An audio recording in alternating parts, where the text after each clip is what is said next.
And everywhere you go. Everywhere we go, we go.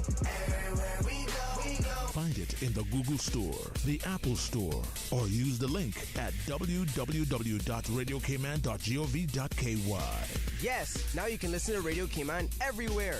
Talk Today is brought to you by Subway, open 24 hours in Countryside, Anderson Square in Georgetown, and Centennial Towers in West Bay. And by the Ministry of District Administration, Tourism and Transport. Explore your history, explore your land, explore your sister islands. And Savannah Pharmacy in Countryside Shopping Village, convenient opening hours including Sundays and holidays. In answer to his question about the subjects, There are more questions than answers. Radio Cayman's Talk Today. oh, what a compliment. For that, I thank you. What is happening now? There are hopeless and Now it's time for us to stand up to God or we fall to nothing. It's time now for Radio Cayman's Talk Today. If you're ready to talk, we're willing to listen. Cayman Islands' foremost listeners participation program. Radio Cayman's Talk Today. Listening to the general public, what the public is saying. Good afternoon, Cayman Islands. Welcome to Talk Today. This is Kathy Miller, and I am hosting this afternoon's Talk Today show with Orette Connor, otherwise known as OC, who's our host of For the Record, which did air this morning. Good afternoon, OC. Good afternoon. Good afternoon. How are you? I'm very tired. I feel like we've done a lot of mental gymnastics in the past 24 hours, Yes, we so have. definitely feeling tired. So today we are waiting on Sasha Tibbetts from CUC. He's the Vice President of Customer Services and Technology, and he'll be joining us this afternoon on Talk Today as our first guest, and then we're going to have some open line after that. We have some announcements to read, but first we're going to bring it back to a message and disclaimer, and then we'll be right back with you.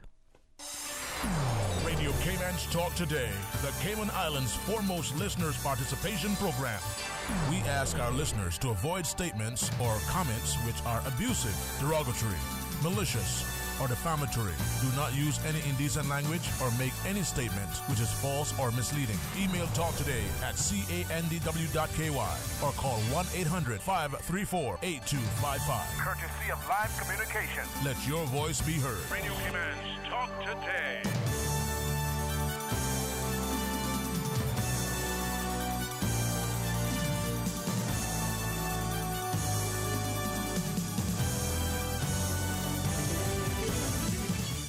Good afternoon. Welcome back to Talk Today. I'm Kathy Miller, co-hosting this afternoon with Orette Connor, OC.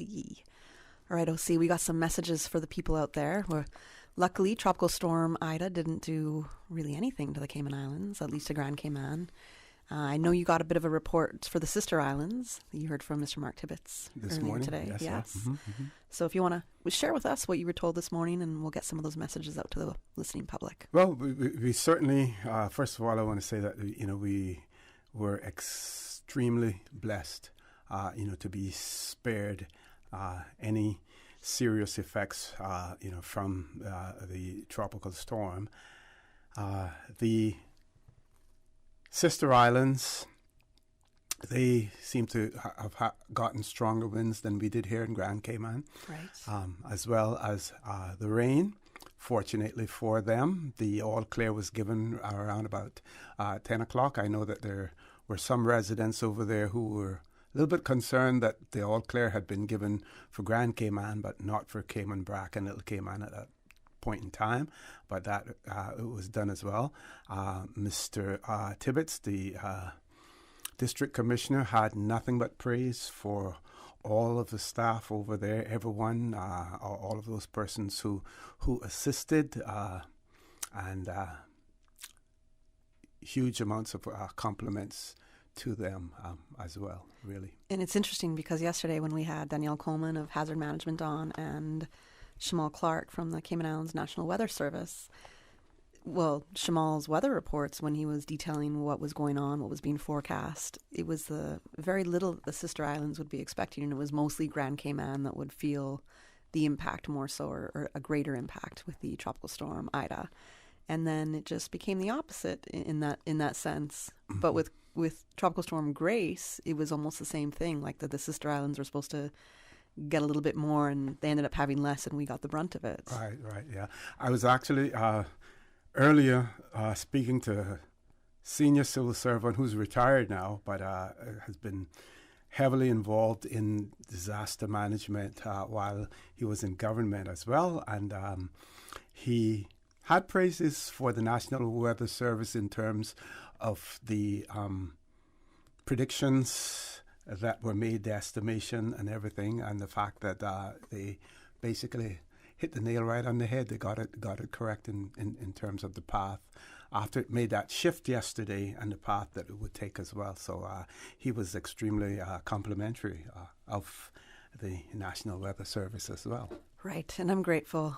I know that around, I think 1 a.m. when it was expected to come around 7:30, 8 p.m., and then that moved to maybe around 11 p.m., and then around 1 a.m. we were supposed to feel like the brunt of this tropical storm Ida, and I was wide awake at 1 a.m. just waiting to feel something, and it was barely drizzling outside. The winds were pretty light, in Georgetown at least, and I'm almost in central Georgetown, so it was quite a surprise to me compared to last week, and I'm so grateful, although it still kept me up in the sense of I didn't know what to anticipate, so that was the interesting thing. I feel good for those farmers, especially the commercial farmers as well, those who were able to get their fruit trees upright again, because with any strong wind, there's always that possibility of them going down again between the wind and the rain, with the soil being so saturated.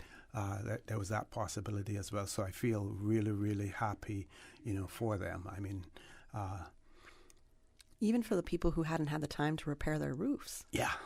So with shingles gone, or just major damage to some people's structure for their homes and their roofs, I'm so happy that nothing detrimental happened, that they just would have had worse damage. And again, we don't know. There's another storm that's further down in the Atlantic. We don't know what's happening quite yet with that either.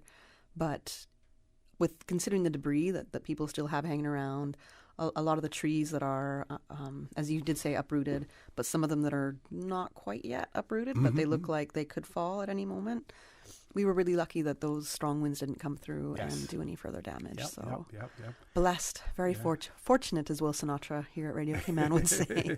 Well, Kathy, I think this one is this public service announcement is extremely important, especially for those persons who are traveling. Okay. You want to share that? About the BA flight? All right. So the BA flight, I believe, because I went to British Airways flight status info online, and it says the flight is scheduled to leave Owen Roberts International Airport this evening at 8 p.m. and to arrive at 11:15 in Heathrow. That might be. It doesn't say tomorrow. So anyways, the information that we have regarding that, so this was the PSA that was provided to us. British Airways has advised that the UK Home Office has agreed to accept passengers' PCR tests done in advance of the delayed flight BA 1252 to London Heathrow. As such, there is no requirement for passengers to be retested before departing on the rescheduled service. British Airways sent SMS messages to all departing passengers earlier this morning when the Home Office approval was granted. So for anybody that was leaving today, originally scheduled to leave yesterday on the BA 1252 flight to London Heathrow, and you thought maybe you have to do a new PCR test, you do not. You do not have to be retested for COVID-19 before departing on the rescheduled flight, which should be leaving this evening. Yes, and that should be reassuring to those passengers who had concerns about whether or not they had to do so. And based on this message here, they all should have received notification of that. Right, via text. And if you are a passenger and you're querying what to do, if you are in line now to get a PCR test, hopefully somebody hears this, or hopefully the HSA or any other testing center is able to let you know, no, you do not have to retake this PCR test. Please do contact British Airways regarding any flight queries you may have, but understand that the Home Office in the UK granted approval that you do not have to take your PCR test. Yep. So if you know someone who's traveling today, you may want to pass that information on to them or inquire as to whether or not they are aware of that development as well. I wish I knew that piece of information just an hour earlier, because I was telling you, OC, before the show started, that a neighbor of mine is actually leaving to go back to Europe. She's moving back to Europe. And when I thought she'd left already because I didn't see any movement in the house for a few days. And when I saw her in the driveway, I went out to say, goodbye. I thought you left. And she was frantic. And she said, that it's such a mess. I was supposed to leave yesterday on the British Airways flight, and I'm leaving today. But the PCR test is such a mess. And it left me assuming that, she still has to do this test. And had I known that little piece of information, yes, it probably would have alleviated the stress and anxiety that she was going through right then.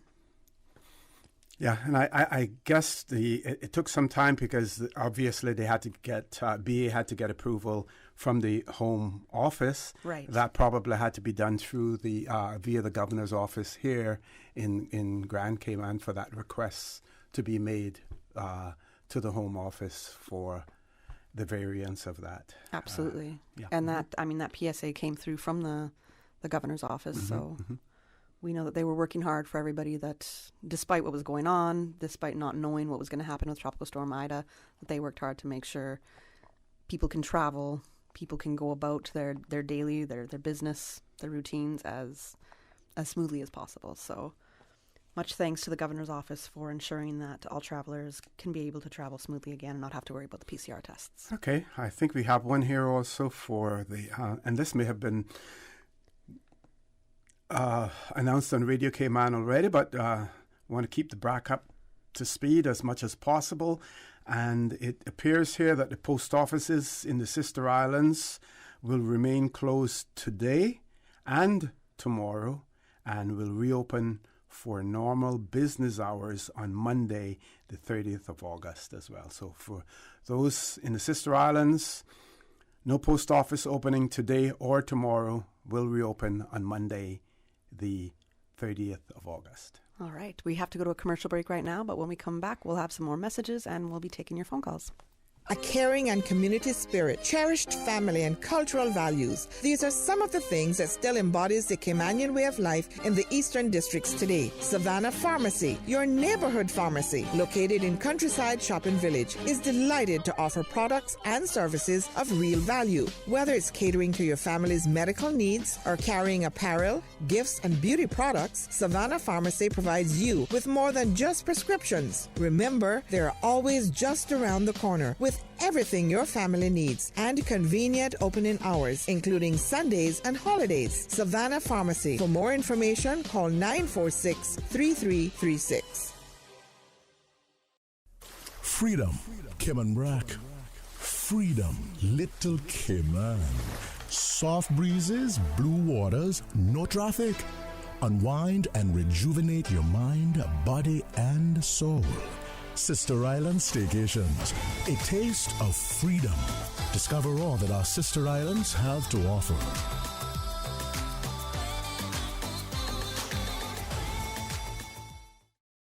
Powerhouse Gym at King Sports Center. The summer sale is here. 1 week only. August 25th to 31st. Take 30% off your annual gym membership. That's right, 30% off. And the first 50 people to sign up receive a free gift of health from Total Health. Stronger body, saving money, and free gifts. That's a win, win, win. For 20 years, so much has changed. Through it all, King Sports Center has been here for you, for Cayman. King Sports Center, celebrating 20 years as Cayman's home for fitness, recreation, and relaxation. Take 30% off your gym membership with the King Sports Center Summer Sale, August 25th to 31st. That thing we've been saying for 64 years, ignore it. Eat the KFC wings, drink the KFC gravy, fill up on fries. Just please forget the thing we normally suggest. You know, that thing you used to do with your tongue after finishing a delicious piece of our KFC chicken. We get it. It's not easy. There's a reason why it's been our slogan for over half a century. But the world's drastically changed of late, and as soon as we can embrace the change, the sooner we can all get back to doing what we do best. KFC. It's good. Listen to the general public. Your thoughts are just a telephone call away. 1-800-534-8255. What the public is saying. Let your voice be heard. And now, Radio Cayman's Talk Today.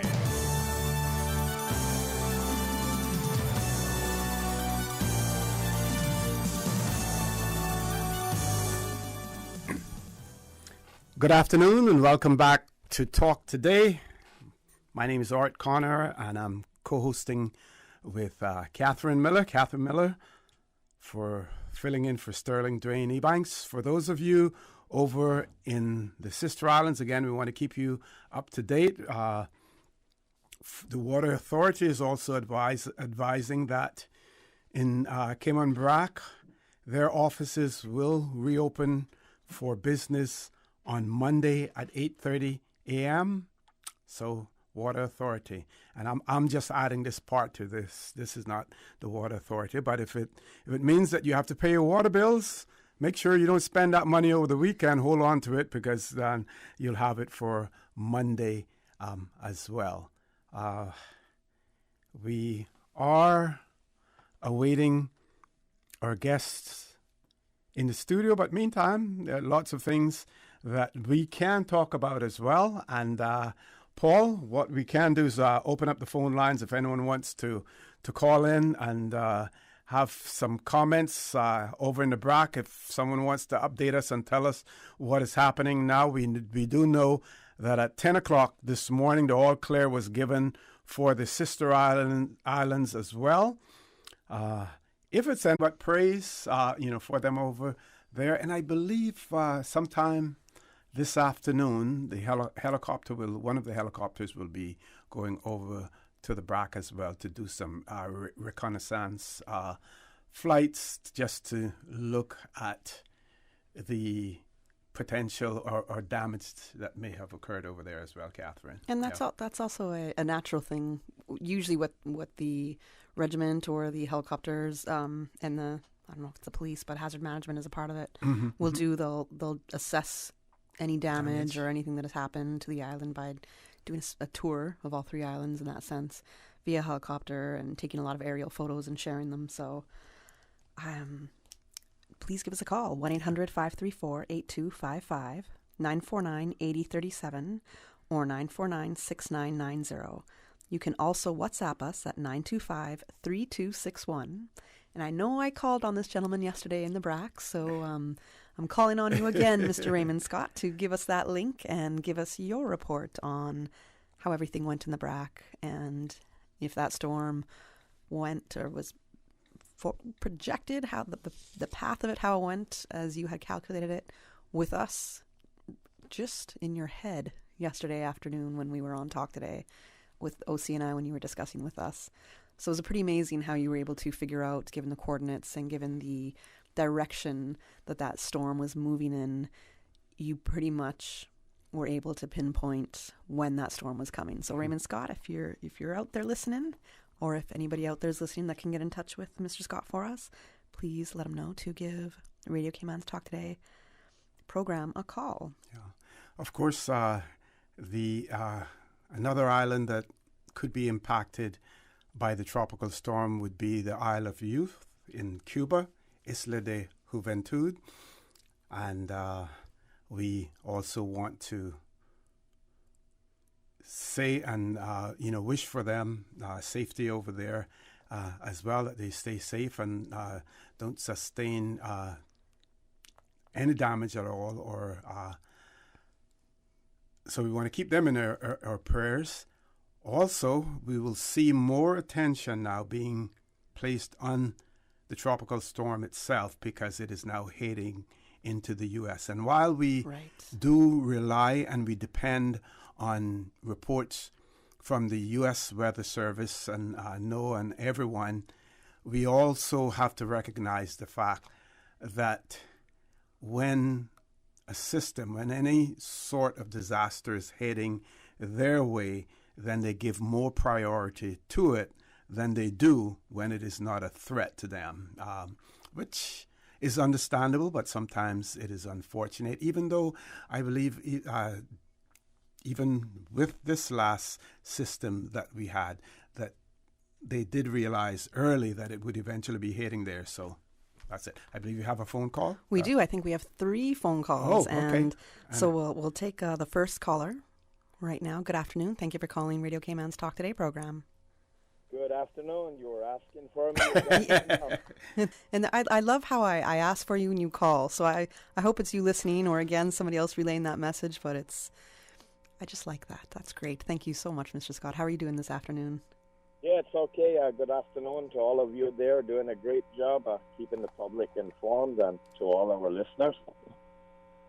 Here in Cayman Brac right now, it's a cloudy, overcast, quite a nice day. We have the wind coming out of the south,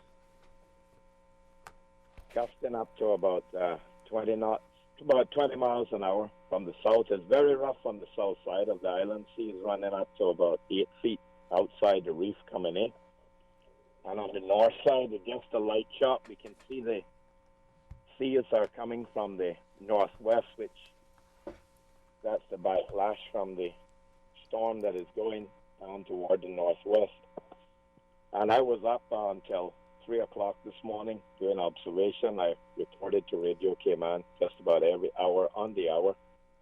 And I watched the wind was around 12:30 or 1 o'clock when it was about strongest. First of all, let me confirm that you're hearing me good. Yes, we are. Yeah, very clear. These cell phones always give trouble. Sometimes they go down weak and due to the location. So you're hearing me loud and clear. We are. And Mr. Raymond, we have a question actually that somebody gave us via WhatsApp to ask of you. And they're asking for an update on your report at 2, so I'm not sure if this was at 2 a.m., on the 2 ships that were... Oh, that message disappeared all of a sudden. On the 2 ships that were, I guess... in the vicinity? Yeah, off East End. Thank you, Paul, because I don't know where that message just disappeared to. Oh, here it is. Off East End in the Brac? Yes, off East End in Grand Cayman. In Grand Cayman, my bad, okay. The 2 ships were in the midst of the heft of the weather, and it's quite surprising with modern technology how these ships get caught into bad weather and what it can cost for them. One of them was a small cargo ship at 354 feet long, loaded with cement from Mexico bound for Kingston, Jamaica. And they would have gotten reports that the storm is coming west-northwest or whatever, and know the coordinates. The captain should have been checking that. And that ship got into that, and it was north of the Queens Highway, about 7 miles off, and they were only doing 4 knots. It almost stopped the ship because they couldn't get any headway, and the seas would have been breaking completely over the ship's deck and washing down towards the accommodation. Right. Cases like that, if you have a broken hatch cover or anything that will let water into the ship will take in water and starts to sink. She was deep loaded with only about 10 feet freeboard above the water level, and the seas out there were extremely rough. And they got caught right in the path of this storm that was headed that direction. Anyway, the last I found out that they were making 7 knots and still on their way to Kingston, Jamaica. Mm-hmm. So normally, what would they have done is sort of try to change course to get away from the system?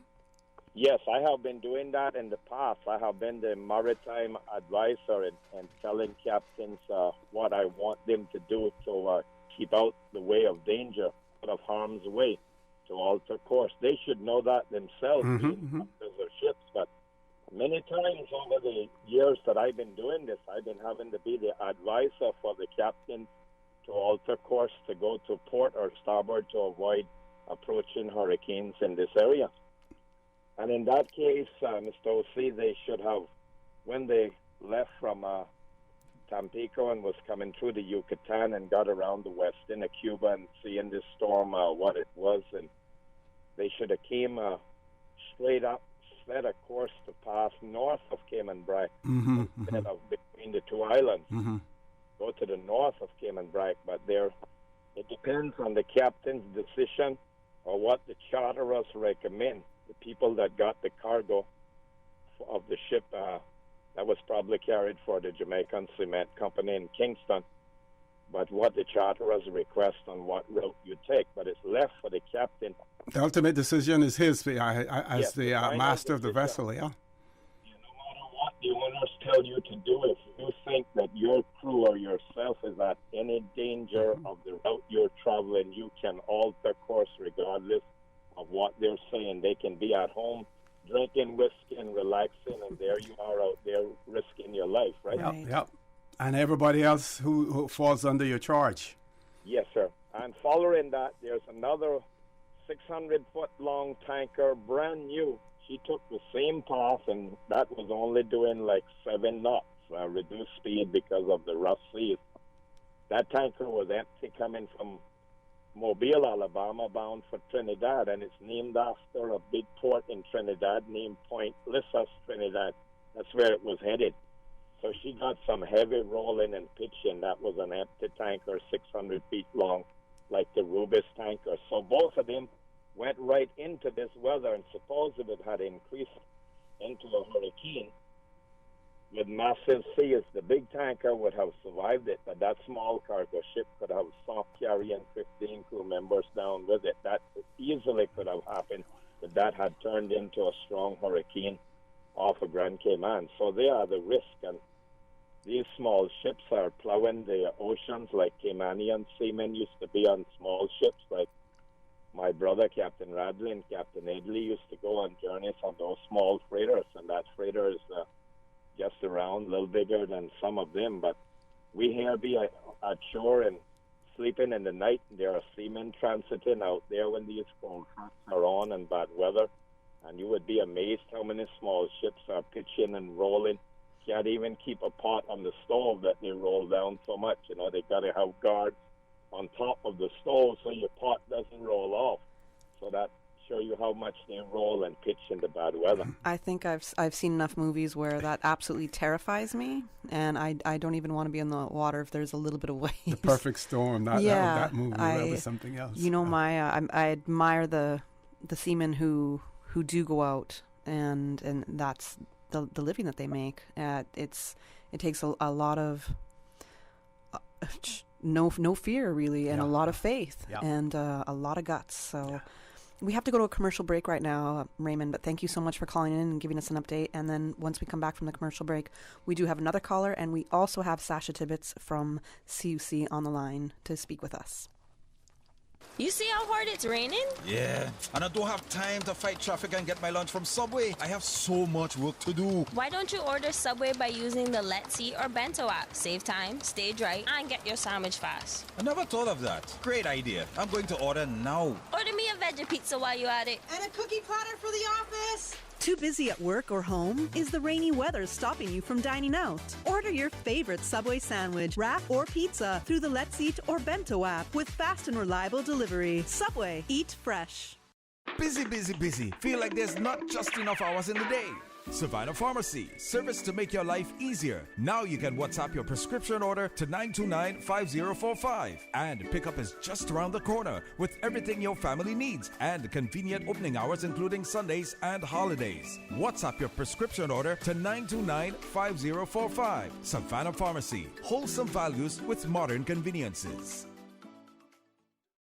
The offices of dermatologist Dr. Wayne Porter will be taking appointments September 1st to the 14th at his Crew Road Clinic. Appointment slots are limited whether you're seeking advanced skincare, Botox, filler, cosmetic skin enhancements, or simply looking to reduce wrinkles. Dr. Porter offers a full-service dermatology and dermatological surgery practice. For more information, email dr.porterkman@gmail.com or call 946-9020 to book your appointment today. That is 946-9020.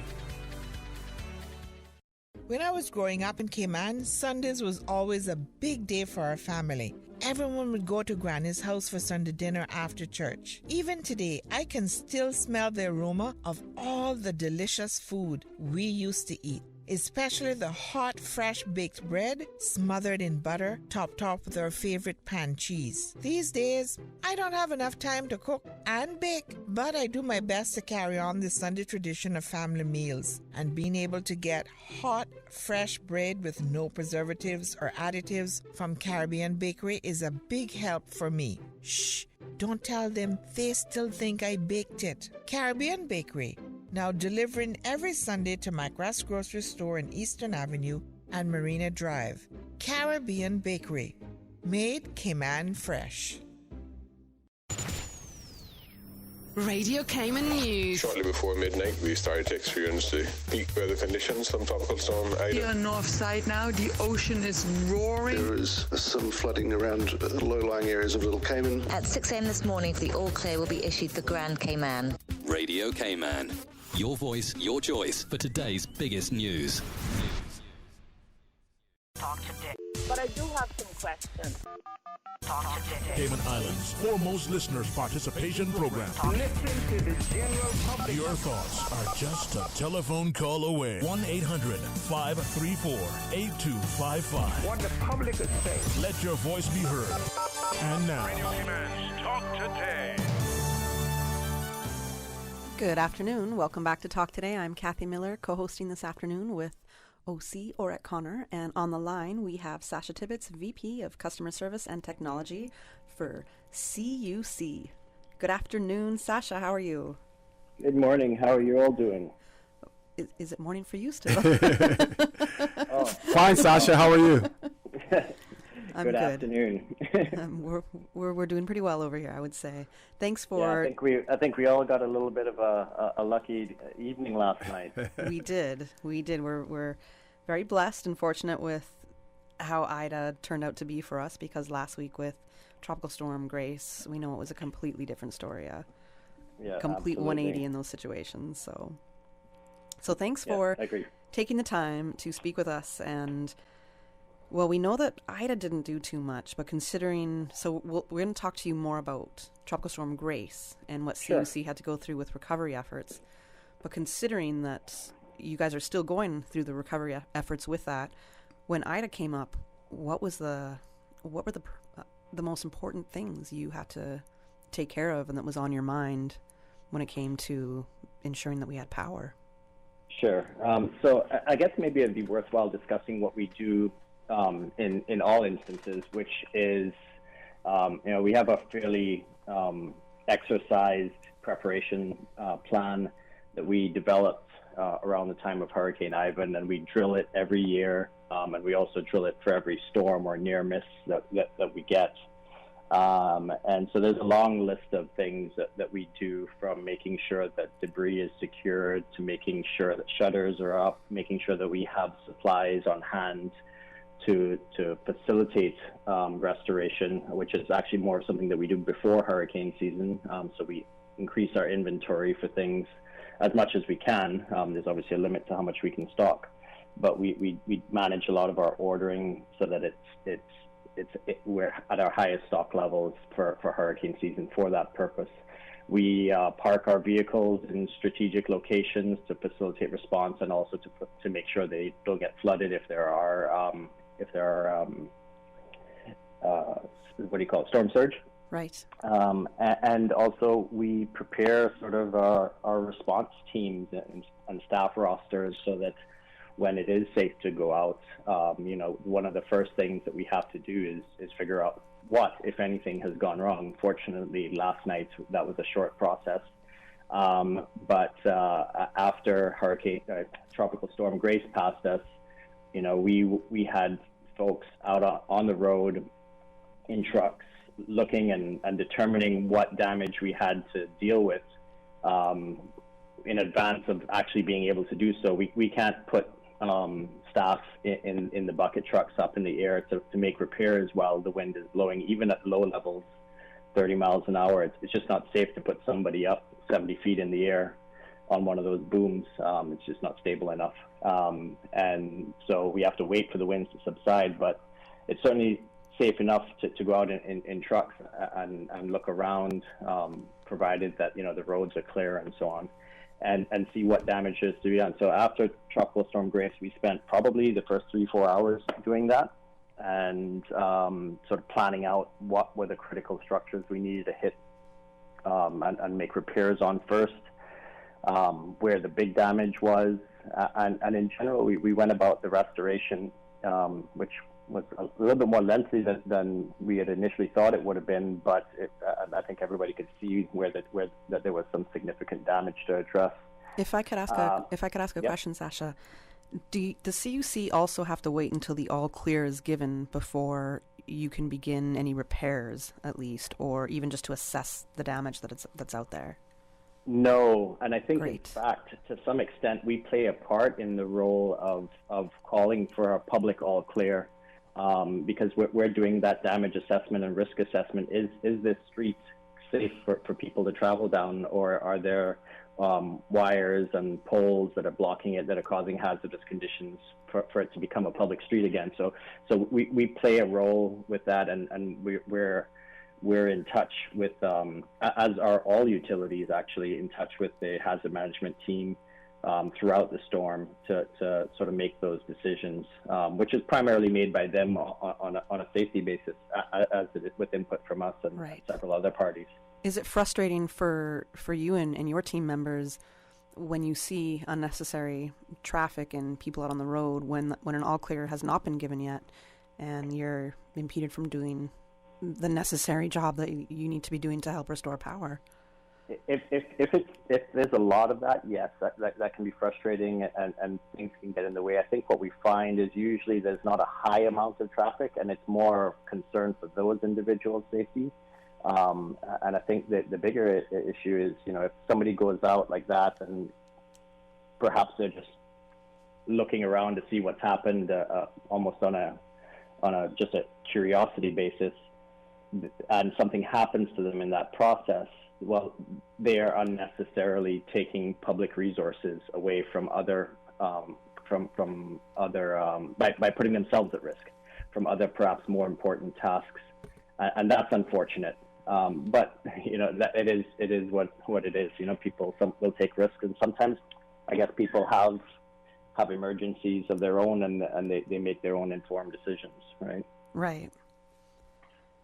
So I think before I interrupted you there, sorry, thank you, as you were telling us, I think one of the last things. How do we do the restorations? How do we prioritize them? So yes. I mean, we're looking primarily to get on critical infrastructure, like safety things, so hospitals, a lot of government facilities, and making sure that those critical facilities can be operational. Oftentimes, they have their own backup generation. But those facilities and services are often so critical that we don't and they don't want them to rely on just the backup generation. So we as much as possible, we prioritize restoration to those services. And then it's pretty much a prioritization of making sure we can get as many customers back on as possible. So if we, for example, have 2 downed poles and one is serving 2 people and one is serving 1,000 people, I think you can figure out which is the one that's going to get the initial priority, so that we can get as many people on as possible. Unfortunately, what that means is there are some individuals who are, there's a lot of damage for their 1 or 2, 3 homes on their street. And they are the ones that, and then it's in Tropical Storm Grace restoration that we had that for the last, I want to say maybe 40 or 50 customers were the work that was done in the last 2 to 3 days, whereas the first 31,000 customers was done in the same amount of time. Okay. I would see your grid that was online that was giving an idea of what was down and what was being restored, but then I have a feeling that necessarily wasn't accurate all the time, because I'd be like, oh yes, the power's coming back on, or it's up in my neighborhood. I tell you what, I think that's the first real big storm that we've exercised that software that we've had for years. We haven't really had a situation like Tropical Storm Grace and utilized that system before. Obviously, the last one that we had, I think, was Hurricane Ivan. That system didn't even exist back then. And so we've learned a lot about what its capabilities are, and it certainly is capable of doing what we wanted to do with it. But we've identified some shortcomings on some of the computing power that we assigned to it, and we've already made some changes in that regard. But what we were seeing was that the system, it communicates with the meters, and then it knows how the meters are connected, and it can use that for outage prediction. And what we were finding was with just the massive amount of information that was coming in, the processing was getting a little bit delayed and was causing us some difficulties. However, I would say from probably the second day onwards, it was the primary tool, and moving forward, it will continue to be our primary tool. It's a great way of communicating with customers, but we do recognize that we need to be very diligent with keeping those estimated restoration times up to date, so that customers can use it as a tool. In the future, we will have an app that customers can use and sort of log on for that information, but also receive personalized notifications about their individual services to say, hey, this is a deal with your particular service. Right. So that's still in development, though. Okay, we have to go to our 1 p.m. news headlines. So you can either stay on the line with us or just call back in a couple minutes. You just let me know what you'd prefer to do. But we're just going to go to... Okay, awesome. 1 p.m. news and a couple commercials, and then we will be back with Sasha Tibbetts from CUC talking about all of CUC's restoration efforts after Tropical Storm Grace. You are listening to Radio Cayman, the voice of the Cayman Islands. Today's biggest news. Radio Cayman, your voice, your choice. Local, regional, international. This is Headlines from Radio Cayman's newsroom. Today's biggest news. With your latest headlines, I'm Felicia Rankin-Solins. Post offices on the sister islands will remain closed today and tomorrow and will reopen for normal business hours on Monday, August 30th, 2021. In international news, a major review of vaccines suggests the AstraZeneca jab does raise the risk of blood clots and another serious condition that can cause bleeding. But the study found the risk of such problems following a coronavirus infection was still much higher. The University of Oxford-led team also found an increased risk of stroke after the Pfizer jab, but again at a much lower rate than after infection. U.S.-led evacuations from Kabul airport in Afghanistan enter the final stage following a bomb attack. The Pentagon corrects its assessment to say there was only one suicide bomb attack on the airport on Thursday, not two separate blasts. The attack targeted people queuing to flee the country after Taliban militants returned to power. 90 people have been killed, mostly Afghan civilians and 13 U.S. military personnel. The Queen will attend the COP26 climate conference in Glasgow, organizers have confirmed. The 95-year-old monarch will join world leaders at the event, which was originally due to take place in November last year, but was postponed due to the COVID pandemic. It will now be held at the Scottish Events campus from November 1st to the 12th. The summit is expected to attract 120 heads of state, including U.S. President Joe Biden. These are your headlines. I'm Felicia Rankin-Solins. For the latest in news and information, follow Radio Cayman on social media, Facebook, Instagram, Twitter. Download the Radio Cayman app or log on to our website, radiocayman.gov.ky. Listen to the general public. Your thoughts are just a telephone call away. 1-800-534-8255. What the public is saying. Let your voice be heard. And now, Radio Cayman's Talk Today.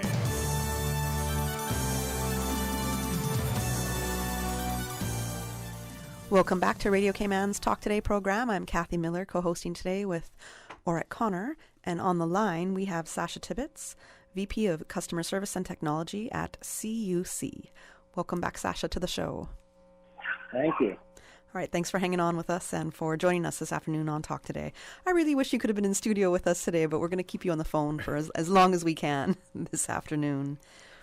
In regards, I could have been there too. In regards to, we were just talking about I think it was the power outage, the function that you have on your website that allows us to see where power is off in Cayman and how we can, when we can expect it to be back on. So, and you also mentioned there's an app coming in the near future where people will also be able to log into that app to get a better idea of where power is going to be restored in their neighborhood and throughout the island. So I think those are great initiatives with CUC. And I know that we mentioned that we didn't expect Tropical Storm Grace to be what it was, and I might be slightly incorrect in my information that I'm going to give to you here because it is just by memory, and you can correct me, please. But was it about 20 of 25 transfusers that blew during... Transformers, thank you. It was 21 out, I think it was 21 out of 25 circuits.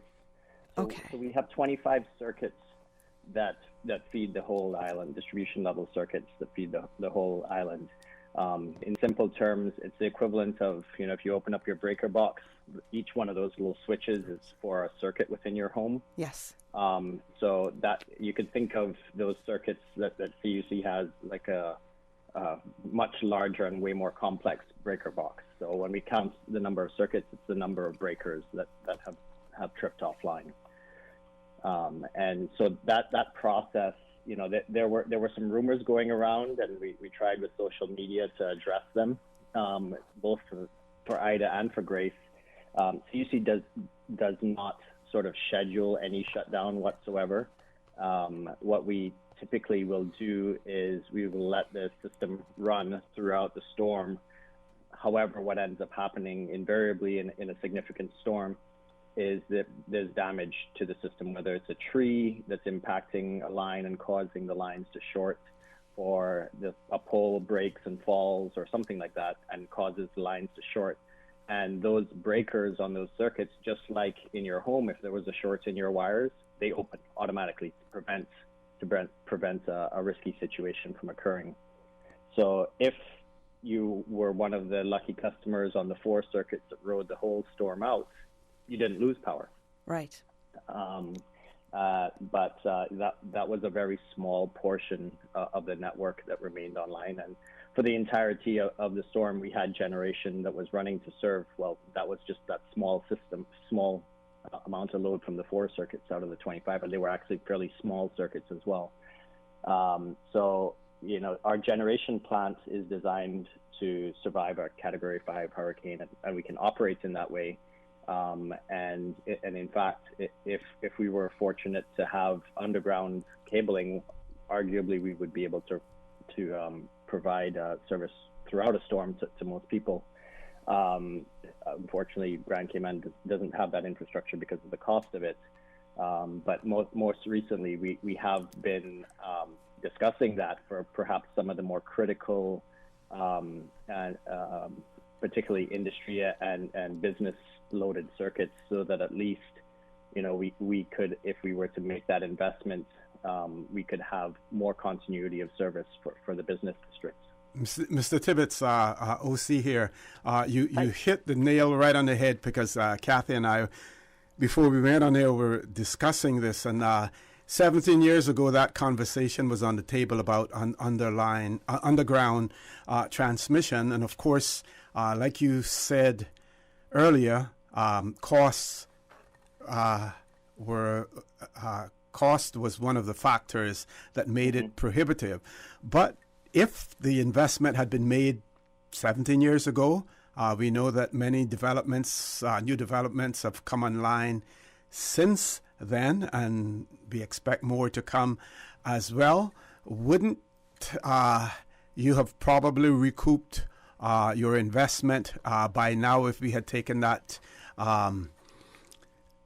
leap of faith 17 years ago? Well, yes, 17 years ago, certainly, because particularly back then, the old license structure would have adjusted the rates to factor in that additional investment. Mm-hmm. Under the current license structure, that sort of thing has to be applied for on a case-by-case basis. Uh-huh. And in fact, we have put proposals in front of OFREG to consider of not necessarily doing underground for the whole island, but like I said, sort of choosing to get a biggest bang for the buck, which would really be to put the business district and perhaps the tourism district back in service as soon as possible by using underground facilities for those. That area, I mean, it doesn't take any magic to figure out where that is. It's pretty much the West Bay Peninsula and downtown. And if we can get at least the backbone circuits underground, restoration can be significantly more rapid because we don't have to worry about those sort of trunk lines getting damaged. We can just, work on going and fixing the last little bit to the customer and put them back in service quicker. And yes, that would require an increase in cost, but it's not double the price. We're talking a percentage points here. Okay. And if you think about it, it sort of makes sense. There's data that's out there. The 2017 storms that wiped out a large part of the Caribbean and fortunately spared the Cayman Islands, they had significant losses of GDP after those storms. However, there are places such as Turks and Caicos that our parent company has their utility there, and they have a large part of their trunk circuits are underground. And Turks and Caicos was up and running after 2 back-to-back Category 5 storms in a matter of a short number of weeks, and they actually didn't see a GDP. They saw less GDP growth than was projected, but they still had growth in that year. Whereas the USVI and those other places that had the significant damage and a very protracted restoration and didn't have that type of infrastructure in place, they had GDP shrinkage and all of the challenges that came along with not having an electric utility for months on end. Yes. And for the benefit of our listening and viewing audience, as well as any potential developer, if at this point in time a developer came to you and said, I'm doing this project, but I'd like to have underground electrical power, is that possible for individuals to choose it? It is possible. Our standard terms of service is to provide overhead power supply. But if a developer chooses to develop their neighborhood or whatever it is that they're developing with underground service, we can provide that, but they would have to pay the incremental cost of the infrastructure, which is a significant cost, and which is, I think, why you see some of the developments that do have underground service installed are typically a premium price. All right, thank you, Sasha. We have one caller on the line with a question for you, actually, so we're going to take that call right now. Sure. Caller, thank you for calling Talk Today. Good afternoon. Good afternoon. How are you doing? Thankful, very thankful, really. Us too. Thank you. I'd surely like to thank CUC Caribbean Utilities Company, I think, for their great service for so long here in Cayman. And I'd also like to say, when the staff of CUC tells you that the wires, you got to be careful, stay away, believe what they tell you. You mightn't see the power, but you will feel the power. Actually, I don't think you'll feel it. They'll just be burying you about 6 days later. Oh, yeah. You'd be very lucky if you don't. But, like I said, CUC has been giving us great service for a long time, and we as local people would like to continue to thank CUC for their great service here in Cayman. Thank you very, very much for those remarks. I know that our staff greatly appreciate that.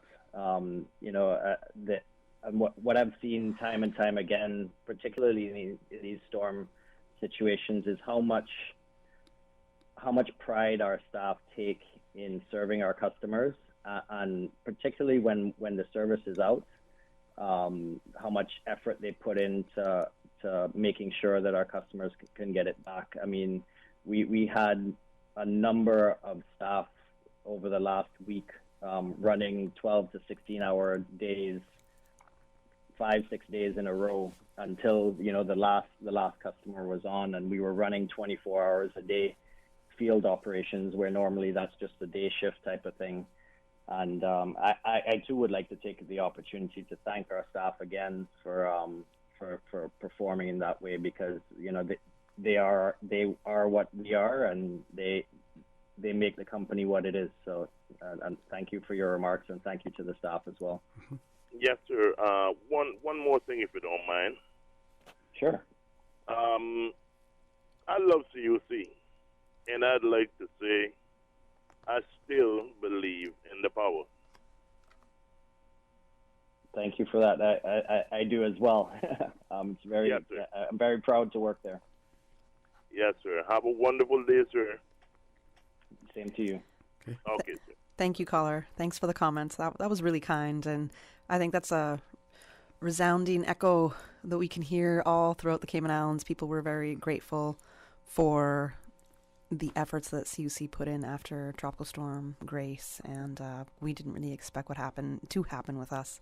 We have to go to a commercial break right before we go to the commercial break. I do want to read a WhatsApp message that came on as well. And that message said, "Hello, I was watching your show with CUC," so I believe they were watching on YouTube. "And power is out. It seems like West Bay and Prospect areas, the power may have gone out. Maybe it was just a glitch. Maybe it's back on now. I'm not sure. But I know that I'll take the opportunity to provide some information. I'm just seeing on our own WhatsApp group of this that about 10 minutes ago we had a trip within the generation plant. Okay. And the protection systems have shed load, and I think about 4 or 5 feeders of those 25 are off, and we're in the process of restoration. These types of outages are typically very quick, because we could turn on another generator and bring the power back on. So I don't have an estimation in here, but it shouldn't be too long. Okay, because I felt a trip here, and I was like, is it just me? And was it? And I went and asked Paul, our on-air guy, who's manning the phones on the board right now. He's like, no, the power didn't go off. You put the CUC guy on the radio to talk about right? outage restoration, and we have an outage, right? How ironic. So we're going to go to a quick commercial break, and then we'll be back and continue our conversation with Sasha Tibbetts, VP of Customer Services and Technology at CUC. Radio Cayman is pleased to feature this special Sister Islands historical vignette, brought to you by the Ministry of Tourism and Transport. Explore your history, explore your land, explore your Sister Islands. Linton Nathaniel Tibbetts, 1923 to 2011. Linton Tibbetts was known throughout the Cayman Islands not only as a successful businessman, but as one who showed great interest in his homeland and invested time, money, and influence to help the welfare of his beloved sister islands. In the late 1960s, he organized the first annual Cayman Picnic, still held each July in the Tampa-St. Petersburg area, to bring together the many Caymanians living in the United States and encourage them to remember their roots. In 1972, Mr. Linton and several other successful Brackers started an air service between Florida and Cayman Brac to bolster the Sister Islands' embryonic tourism industry. The air service was later expanded to serve all 3 islands with a fleet of 7 planes. He built hotels and museums on both sister islands and was involved in establishing Cayman Brac Power and Light Company. Although his career was primarily devoted to operating his chain of building supply stores in Florida, he always visited the islands frequently and maintained close ties with his family and friends in Cayman. Mr. Linton and his wife Pauline, Miss Polly Nee Inix, had 4 children.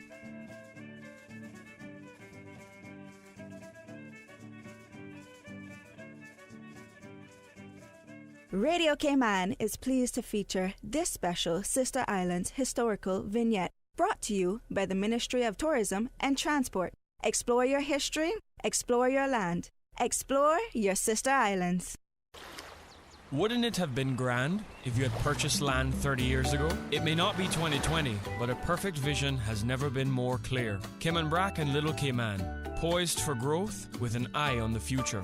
Your land, your history, your future. Discover all that our sister islands have to offer. Summer, the season for backyard gatherings, beach parties, office socials, and camps for kids. Make the most of your summer party and leave the catering to Subway. Choose from small and large sandwich platters or double meat wrap platters, and top it off with optional cookie platters for dessert. Or ask about our Subway Box to Go, with the option of a 6-inch or foot-long sandwich, 1 cookie, and 1 bag of chips. Cater your summer with Subway. Visit subway.ky for menu options. Subway. Eat fresh.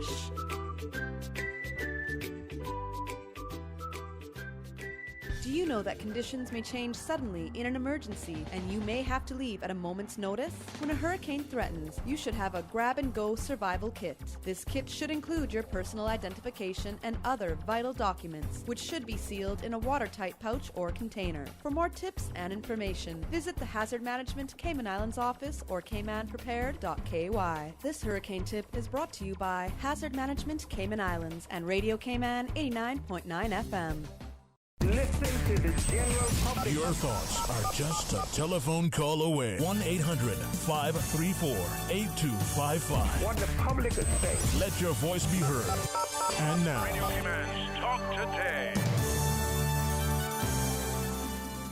Good afternoon. Welcome back to Talk Today. I'm Kathy Miller, co-hosting this afternoon with Orette Connor, otherwise known as OC. And we were just speaking with Sasha Tibbetts from CUC. We have another WhatsApp message that came in, and this was around when we felt the glitch with the power here just during our 1 p.m. headlines, and they're asking if the news will be read again. And it will be, we'll have our 2 p.m. news headlines, so you'll be able to hear the news headlines at that time. We have 3 callers online right now, and Sasha, you're still there with us, right? Yes, I'm right here. Okay, awesome. So we're going to take the first phone call, and good afternoon. Thank you for calling Talk Today. Hello. Hello, how are you? I am well. I'm one of those people who are so proud of the UC. Well, I beat them up when they need it. But in times like this, where they're always on the ball, and that sometime I was a little girl. I'm an old woman now. So as you have a rep on board there with you, I would just like to say thank you so very much. And there must be some leadership example that the rest of the staff follow. So thank you very much for that. And overall, as a thank you very much for those kind words. It really means a lot to all of us. Yeah, as a consumer of your service, I'm very Cayman proud of you all. Have a nice day. You too. Thank you so much. We're going to take the next caller. Good afternoon. Thank you for calling Talk Today. Yeah, good afternoon, Miss Miller and OC. How are you? Good afternoon. I'm fine. Great, thank you. And the other gentleman here from CUC. I am. Good afternoon. I used to work for CUC many years ago. I was one of those that used to plant the poles. We used to put on the copper wire on the poles, and then we would plant them in the ground. Myself, Mr. Donald McLean, and I had a good friend of mine, Mr. Holston. I can't remember his first name, but we call each other Captain Sal. But he was a long time worker there. He's retired now, but I used to work with CUC before.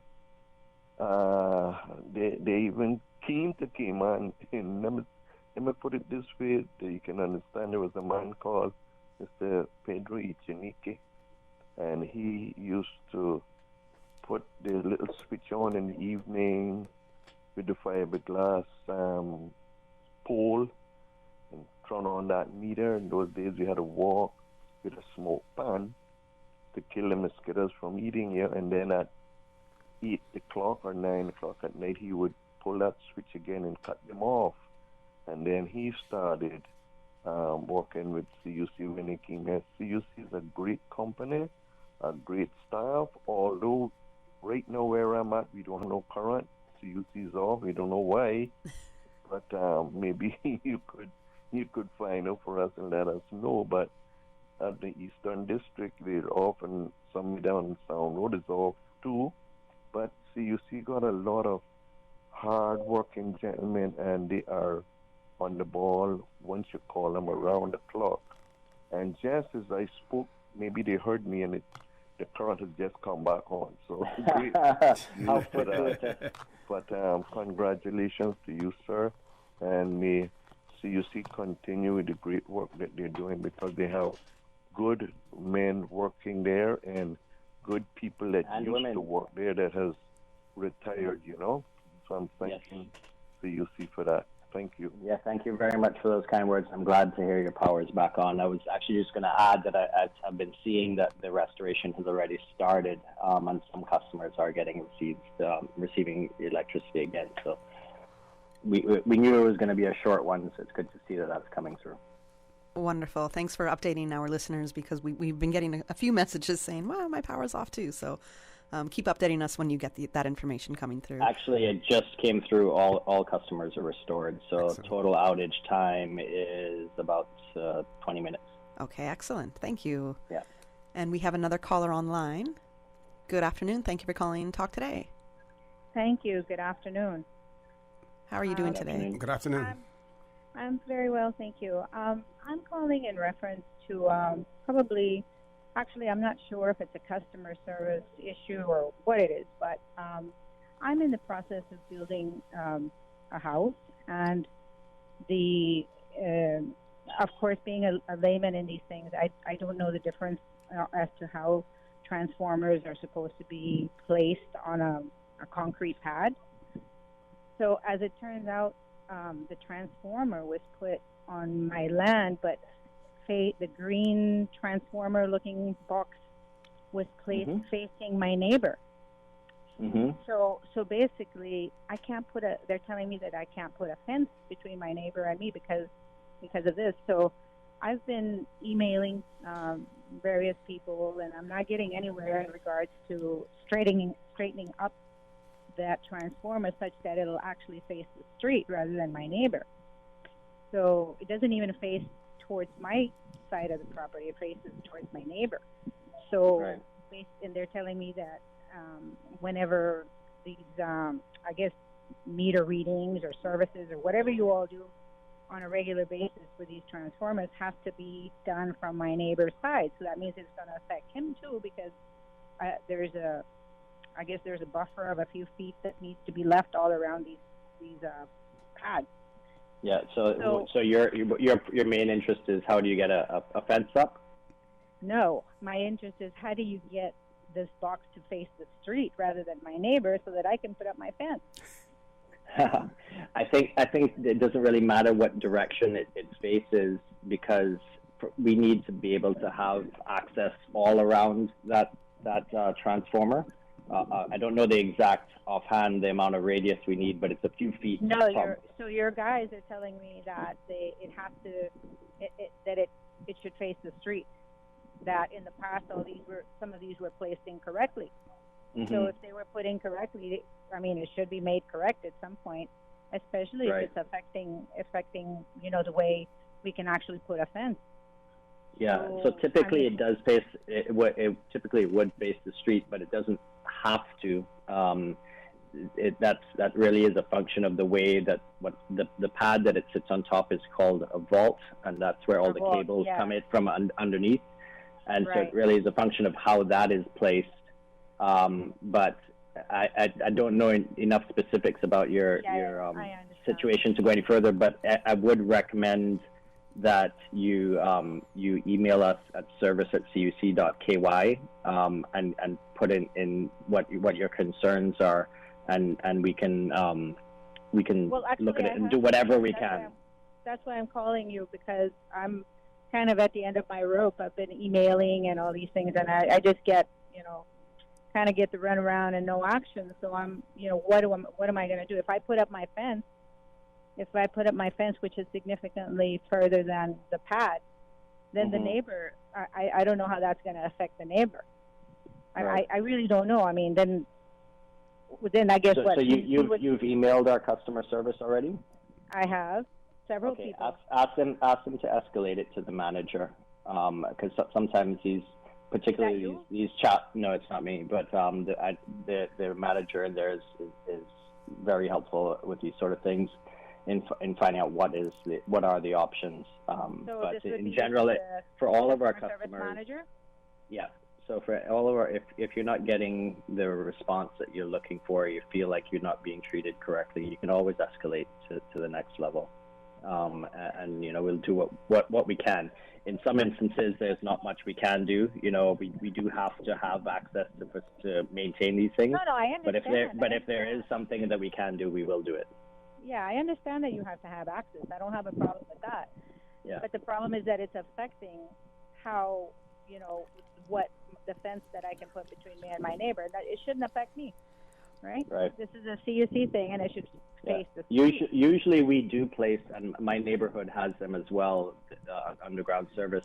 We place the transformers on a property boundary, and they're obviously usually towards the roadside. In the particular neighborhood that I'm in, there's not many people that run a fence all the way to the road. Sometimes they just run it up to the side of the house. But everybody has a different preference on how their fencing is done, for sure. Right. Sometimes I've seen people where they do the fence that sort of jogs around the transformer, so it comes a little bit into their property, and it's not right on the property boundary. That's also a solution that I've seen folks do. No, I need a hard fence, because some people like to put ugly trees or ugly bushes that just grow all over the place. So I want a proper fence. But anyway, okay. Well, thank you very much, and I will. I hope we can be of help too. I'm pretty sure we can. I'm gonna ask for you then. All right. Take care. Thank you. That's where it goes if the manager doesn't help you out. Yes, sir. Thank you so much. Bye-bye. All right, great advice, Sasha, that she should take it to a manager if she's not getting a satisfactory answer in how to proceed with the fence that she wants to get built. Because, just the cost, what if she has to take that fence down and all the rest? Yeah, and you don't want to build a fence twice. Exactly. Sure. So, but what other place in the world are you able to get someone in the upper echelons of a company to talk to you on the telephone and try to help to solve your issues, in terms of not many places other than the Cayman Islands where you have such access to people? In many instances, you have to go through so much bureaucracy to get to people, or people in the private sector here are accessible. Our government, right? Yeah, our government officials are accessible as well. But yet people complain. That's for sure. I was going to say there's a lot of bureaucracy in government as well, but we both know that. Yes, but we have to go to a commercial break. I know we have 3 more callers that are waiting to ask some questions. And please, I just want to remind everybody that we are talking about the recovery efforts with Tropical Storm Grace and with Ida. And we've got Sasha Tibbetts on the phone, so if we can keep our questions more pertained in that direction, that would be greatly appreciated. And let's go to a quick commercial break, and we'll be back with Sasha in just a few minutes. A caring and community spirit, cherished family and cultural values. These are some of the things that still embodies the Caymanian way of life in the Eastern Districts today. Savannah Pharmacy, your neighborhood pharmacy, located in Countryside Shopping Village, is delighted to offer products and services of real value. Whether it's catering to your family's medical needs or carrying apparel, gifts, and beauty products, Savannah Pharmacy provides you with more than just prescriptions. Remember, they're always just around the corner with everything your family needs and convenient opening hours, including Sundays and holidays. Savannah Pharmacy. For more information, call 946-3336.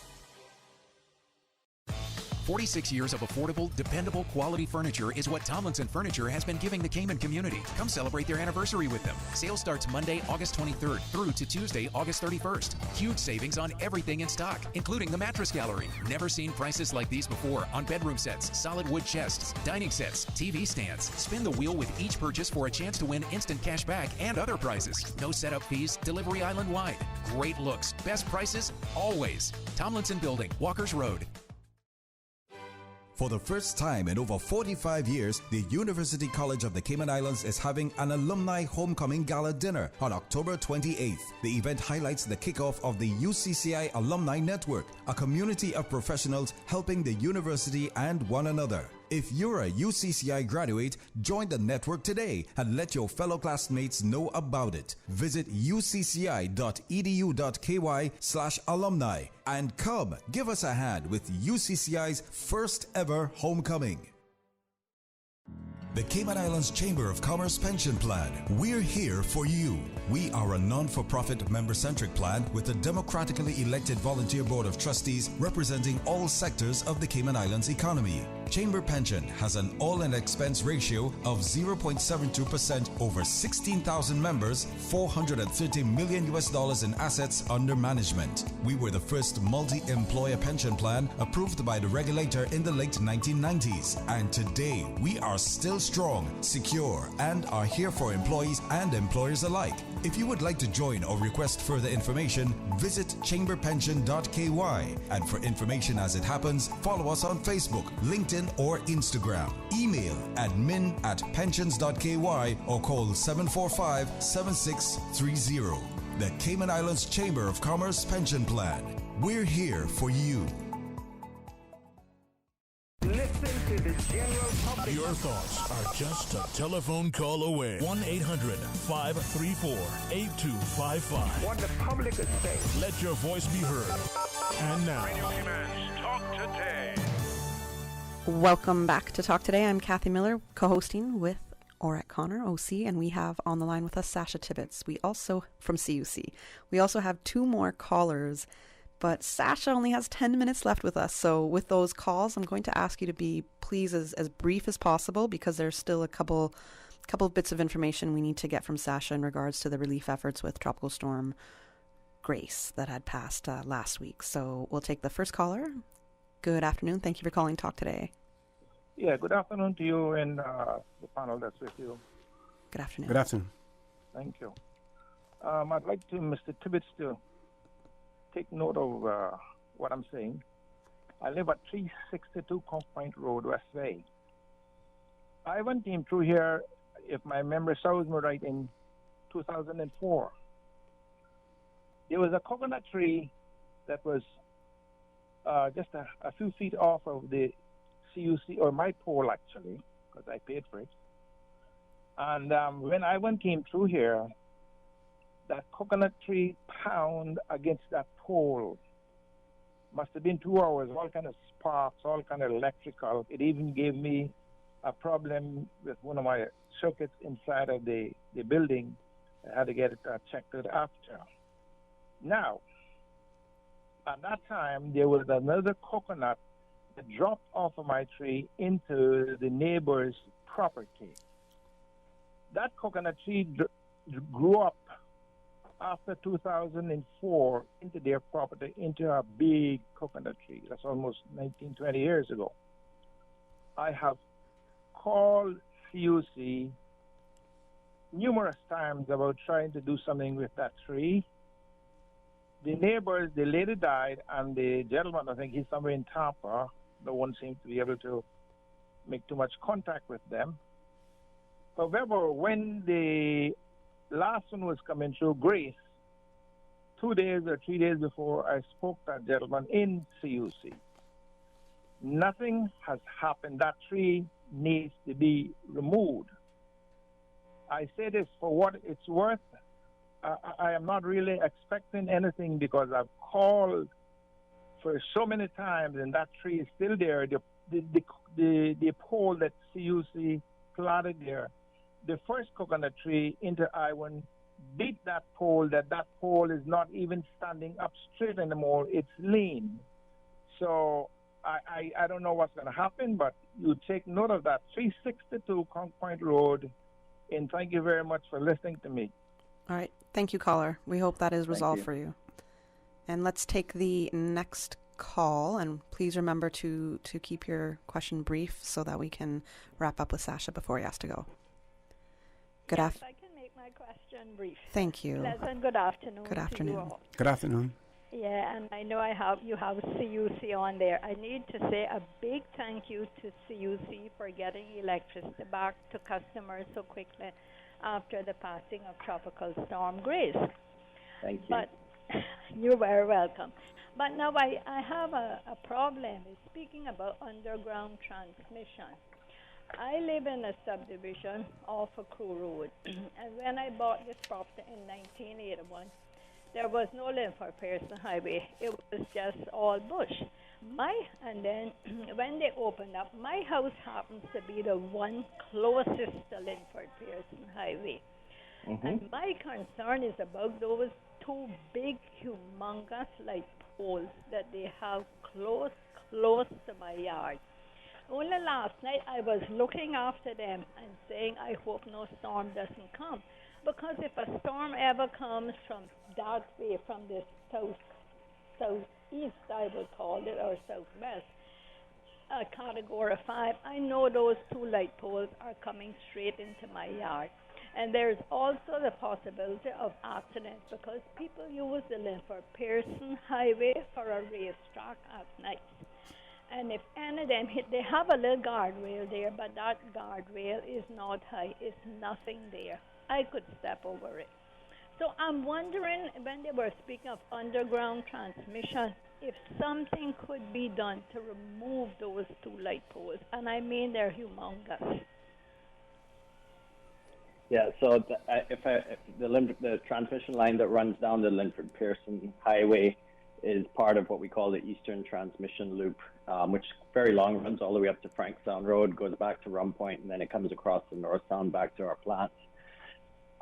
Right now, we have some of that loop underground as it crosses the flight path by the runway, but there's nothing in the near term where we would be looking to put that particular circuit underground. In fact, I think those poles were planted very recently, perhaps in the last. Yes, they were. They were doing the extension. They were upgraded when they did the upgrade to the Linford Pearson Highway, and so they are of our newer standard, which is a higher wind strength than some of the old transmission poles that you might see out on perhaps parts of the easterly parts of Shamrock Road that still have some of the older structures up.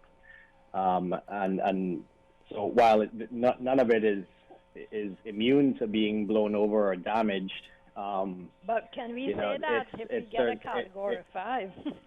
No, typically the poles are designed for perhaps maybe a Cat 3 or 4. It's very difficult to design for a Cat 5, and quite cost prohibitive, to be honest. But that doesn't mean that if we had a Cat 5, everything would be on the ground. In fact, after Hurricane Ivan, that wasn't the case.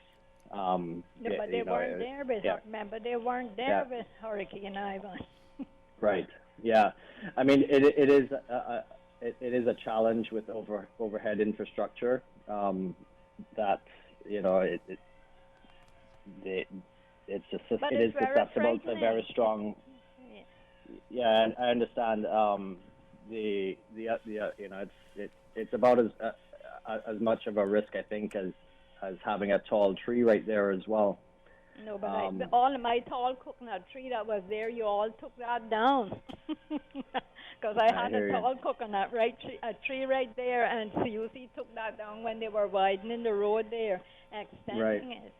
Yeah, I'm not sure there's much that we can do in terms of moving that line. It's critical infrastructure for the country, But if it is, and I think I'm familiar with the location that you're talking about. It really is designed to specifications, and that might be the best that we can do. All right, thank you, Sasha. Well, I think the best you can do is nothing right now. In the short term. I know that if I can empathize with you, I know that's not the answer you're looking for, but I'm not sure what other solutions we would have for you, to be honest. Yeah, but my house is really close because they came in and, at least those two poles, if the wires from them could go on the ground, I don't know, but out of all of the homes there, since they all extended, my house is the closest to that. Because one of the gentlemen came here from government the other day. They were just looking around the area, and they said they didn't realize that the guardrail was so close to my property. Right. And then the pole is inside of the guardrail. That's the thing. So. Yeah, well, that'll help protect it from cars hitting it for sure. Thank you, ma'am, for your call and your comments. We only have a couple minutes left with Sasha, and I have a couple questions I want to ask him because he does have to go. So we're grateful to the people who have called in and who Sasha's been able to help and put in the right direction so far. Sasha, if we can go back to the restoration efforts from Tropical Storm Grace. Yes. And you had mentioned earlier there was a lot of misinformation, people saying that CUC was cutting power, and this simply wasn't true. And I saw a lot more effort with social media in this storm in trying to stop that misinformation from being spread again. Is there ever a time or a situation where you might have to cut power, and would you advise customers prior to this? We actually, just in daily operations, when we're performing planned maintenance, we issue notification to customers of planned outages. Usually that's almost a week in advance, so they can do their preparation. Anything else is really going to be on an emergency basis, and it's just not possible to make those notifications. Right, okay. And some customers we know were without power for up to 3 or 4 days. For example, East End. This is after Tropical Storm Grace. What was impeding CUC from being able to restore the power quicker, and what might we not understand could have been impeding CUC? It really was just the amount of work that had to be done, and the finite amount of resources we had with our power line technicians, the number of trucks we had available, and so on. For normal operations, we don't have to go and put the whole system back up again, and so usually in a storm response, we will get outside resources to come and help us. The amount of damage that we sustained here, even though it was a significant outage for some people, was not enough to really get that sort of outside response. And frankly, by the time we got that help on island, we would have been done the job, which is why we didn't do it, why we didn't get the outside help. So really, it was just we utilized the 2 contractors that are on island, and we double shifted pretty much all of our staff to get the job done. In the instances of, you brought up the example of East End, I think that was the area that had the most pole damage. Okay. And when the poles go down, that the first job is removing all the damaged infrastructure, replacing new poles, and putting the line back up. And that's a very equipment intensive operation. And we had all other parts of the island that we were attending to outages there, and it really was just a prioritization of resources, knowing that was a very large job, and so in the first day or 2, we didn't really do much other than sort of a bit of patchwork that we could have done to get as many people on as possible, as quickly as possible in that area. But when it came down to it, we had to put a very large percentage of our crew out there. So we wanted to do that at a time when, that wasn't taking away from those resources, helping thousands of other customers as well. And it's an unfortunate thing. It's just that's where the damage was. There's a couple of other instances that are like that in other areas that were smaller. It's unfortunate that this section affected so many people. But it was such a big job. I think it took us the better part of a day. Another one that is highlighted in pictures, or everybody would have seen it if they went down the Esterly Tibbets, was those 2 poles, one that was cracked and one that was leaning over. We didn't get to those until yesterday, right as we were preparing for Ida, and that was the same thing. It was a 2-day job to get the work done, and the impact of that work on terms of number of customers wasn't as great as it was for some of the smaller works that we were doing in the week prior to up until that time. So, but we got it done. Unfortunately caused a lot of traffic yesterday, but I'm very glad that we got it done, because we would have been in a really bad shape had Ida turned out to be worse than it turned out to be. And thankfully it wasn't. Thank you for your explanation. I know you have to run. I wish we could have, between us, carried the conversation a little longer to get just some more information on what you have to do still with the Tropical Storm Grace restoration efforts and getting more poles back up there, and maybe some other ones that need to come down still. But we thank you for your time again. I think we're pretty much done. Great. The work that has to be done is restoring certain redundancies, and we'll progress that along. But pretty much everybody's restored now, and thankfully, we can sort of start getting back to business as usual.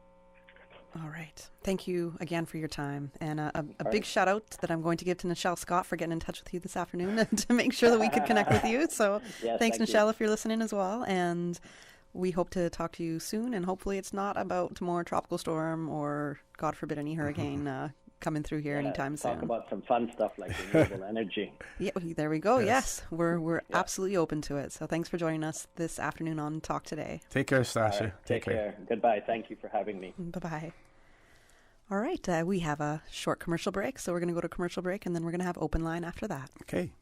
Look at you, listening to the radio, tuning in, getting stuff done. Total doer. Maybe you're driving, maybe you're getting your oil changed, or grabbing some chicken. Maybe you're doing something that's nobody's business but yours. Hey, that's cool. We're all doing something. Now you can join a whole new community of doers doing more on findyellow.com. With custom search, local experts, and trusted reviews, whatever you're doing, get it done on findyellow.com.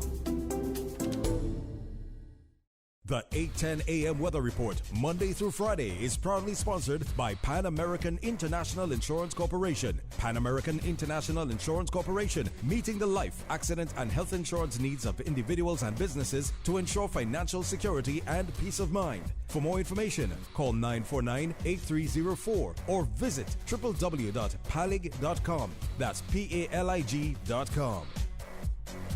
Welcome, everybody. Good evening to you. Welcome to the Miss Teen Pageant. The Lions Club and Leo Club of Grand Cayman presents the 40th staging of the Miss Teen Cayman Islands pageant on Saturday, August 28th at the Lions Center. Be there to cheer on these 9 beautiful ladies as they represent their district and vie for the title of Miss Teen Cayman Islands. This is a pageant you don't want to miss. So come and show your support for your favorite contestants Saturday, August 28th at the Lions Center. Gates open at 5 p.m. with showtime at 7 p.m. sharp. Admission is $25 prepaid or $30 at the gate. Limited premium tickets cost $40. Tickets are available at EventPro, Winner's Circle, Funky Tanks, or from the contestants and Lions members. Sponsored by Digicel, Winner's Circle Sports, CUC, King Sports Center, Finishing Touch, and Radio Cayman.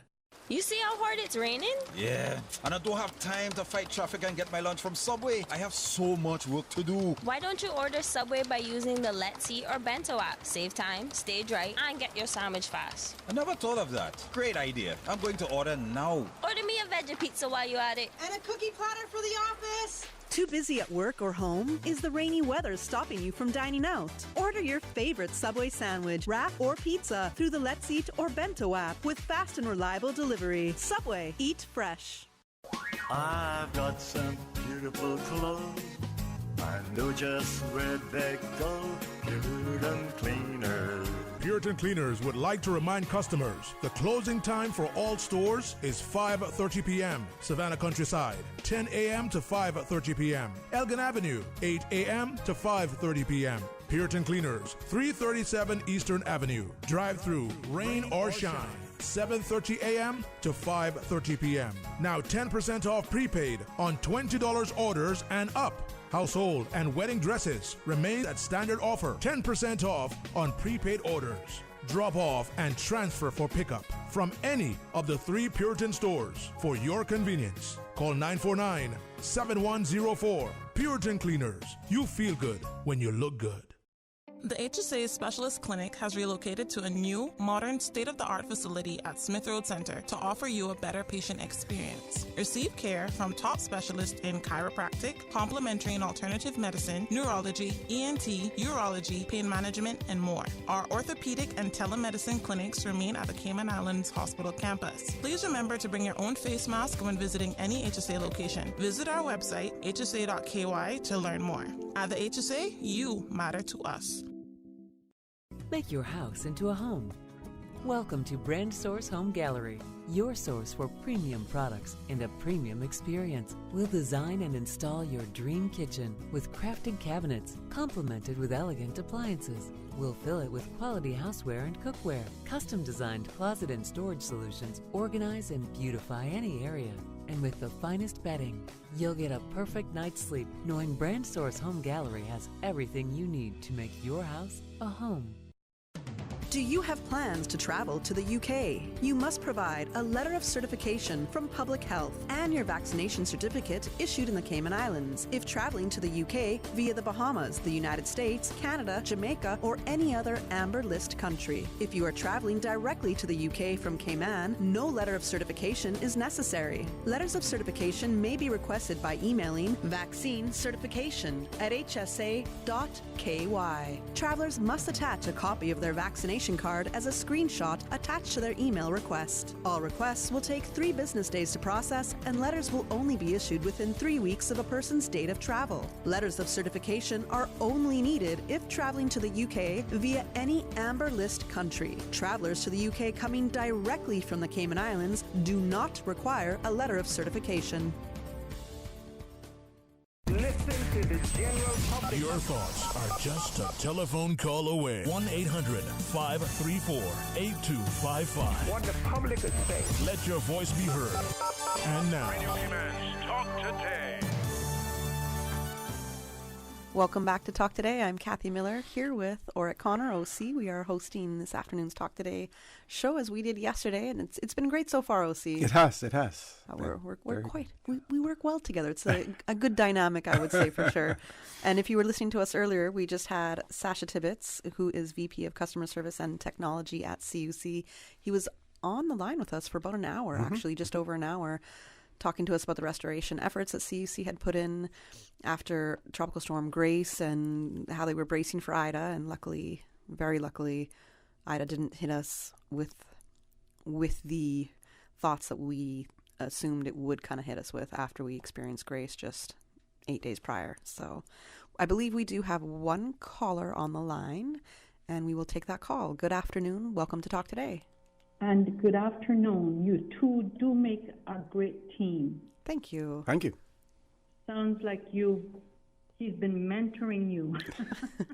Perhaps he has. But I definitely learn a lot from listening to OC as well. So anyway, the way you called for Mr. Raymond Scott to give us information, I would like for someone or for number one from the BRAC to call to say that he is okay because I haven't heard from him. And that's very strange. I'm calling to say a heartfelt thank you to the Radio Cayman staff for the extra sacrifices they make during the bad weather. And for the announcers at Radio Cayman, I have to mention some for their articulation. Because what good is it to give information if it can't be understood by the people that it's being given to?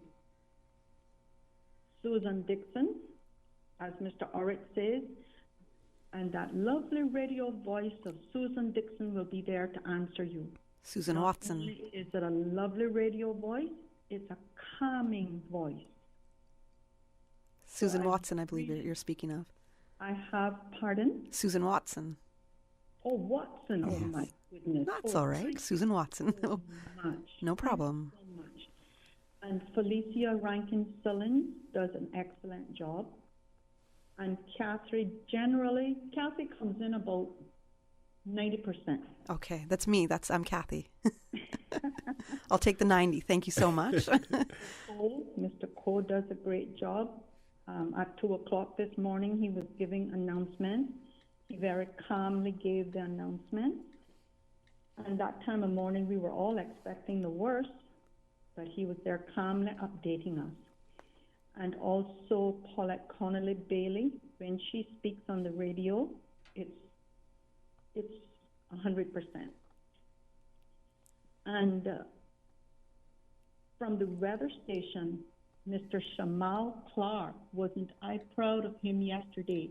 Have no idea who he is, but I understood everything he said. He said it in a calm voice, and timely so that I could understand exactly what he was explaining, although I don't focus on weather. I leave that to my husband to do. And also Mr. Porter did a good job from the weather station. So Mr. Mark Tibbetts from the BRAC, I consider he did a good job too in reporting. So I just wanted to give those kudos out. And with over 100 nationalities on our island, we have to expect that there's going to be differences, especially even in our own 3 islands. Every district has their dialect. So all of our nationalities that are on the island, they have their dialects. So my main point is I really hope that persons with what we as Caymanians term hard accents would be more aware of their dialect when they're on our airwaves, because it's their information to us is important. That's why they're given it. So they need to slow down so that we can understand what we need to do and what we shouldn't do. So thank you again for everything, and do have a great afternoon.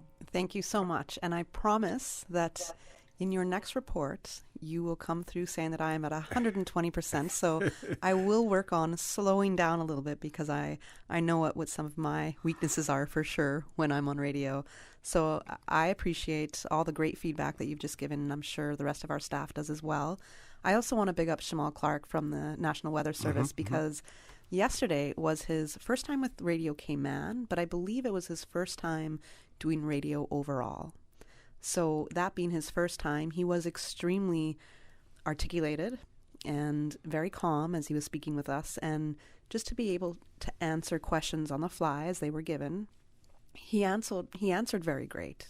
He had succinct answers and provided the information as we needed it. And it was a great conversation that we were having with Shamal. So we are as well bigging him up here at Radio Cayman.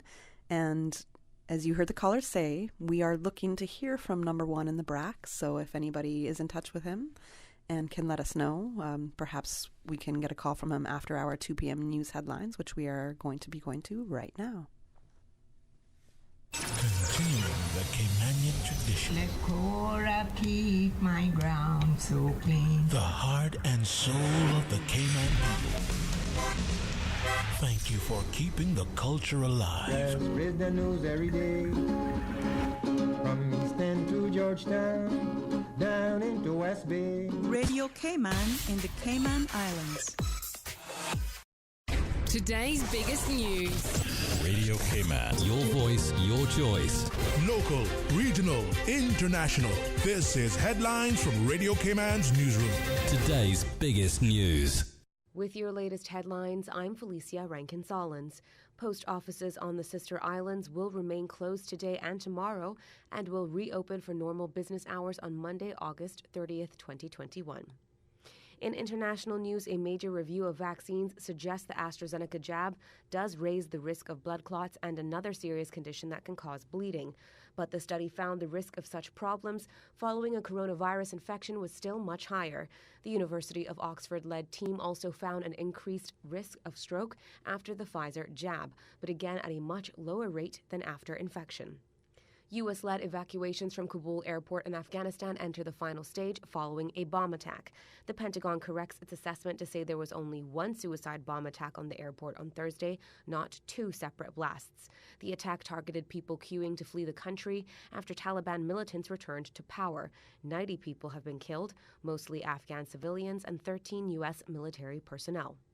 The Queen will attend the COP26 climate conference in Glasgow, organizers have confirmed. The 95-year-old monarch will join world leaders at the event, which was originally due to take place in November last year, but was postponed due to the COVID pandemic. It will now be held at the Scottish Events campus from November 1st to the 12th. The summit is expected to attract 120 heads of state, including U.S. President Joe Biden. These are your headlines. I'm Felicia Rankin-Solins.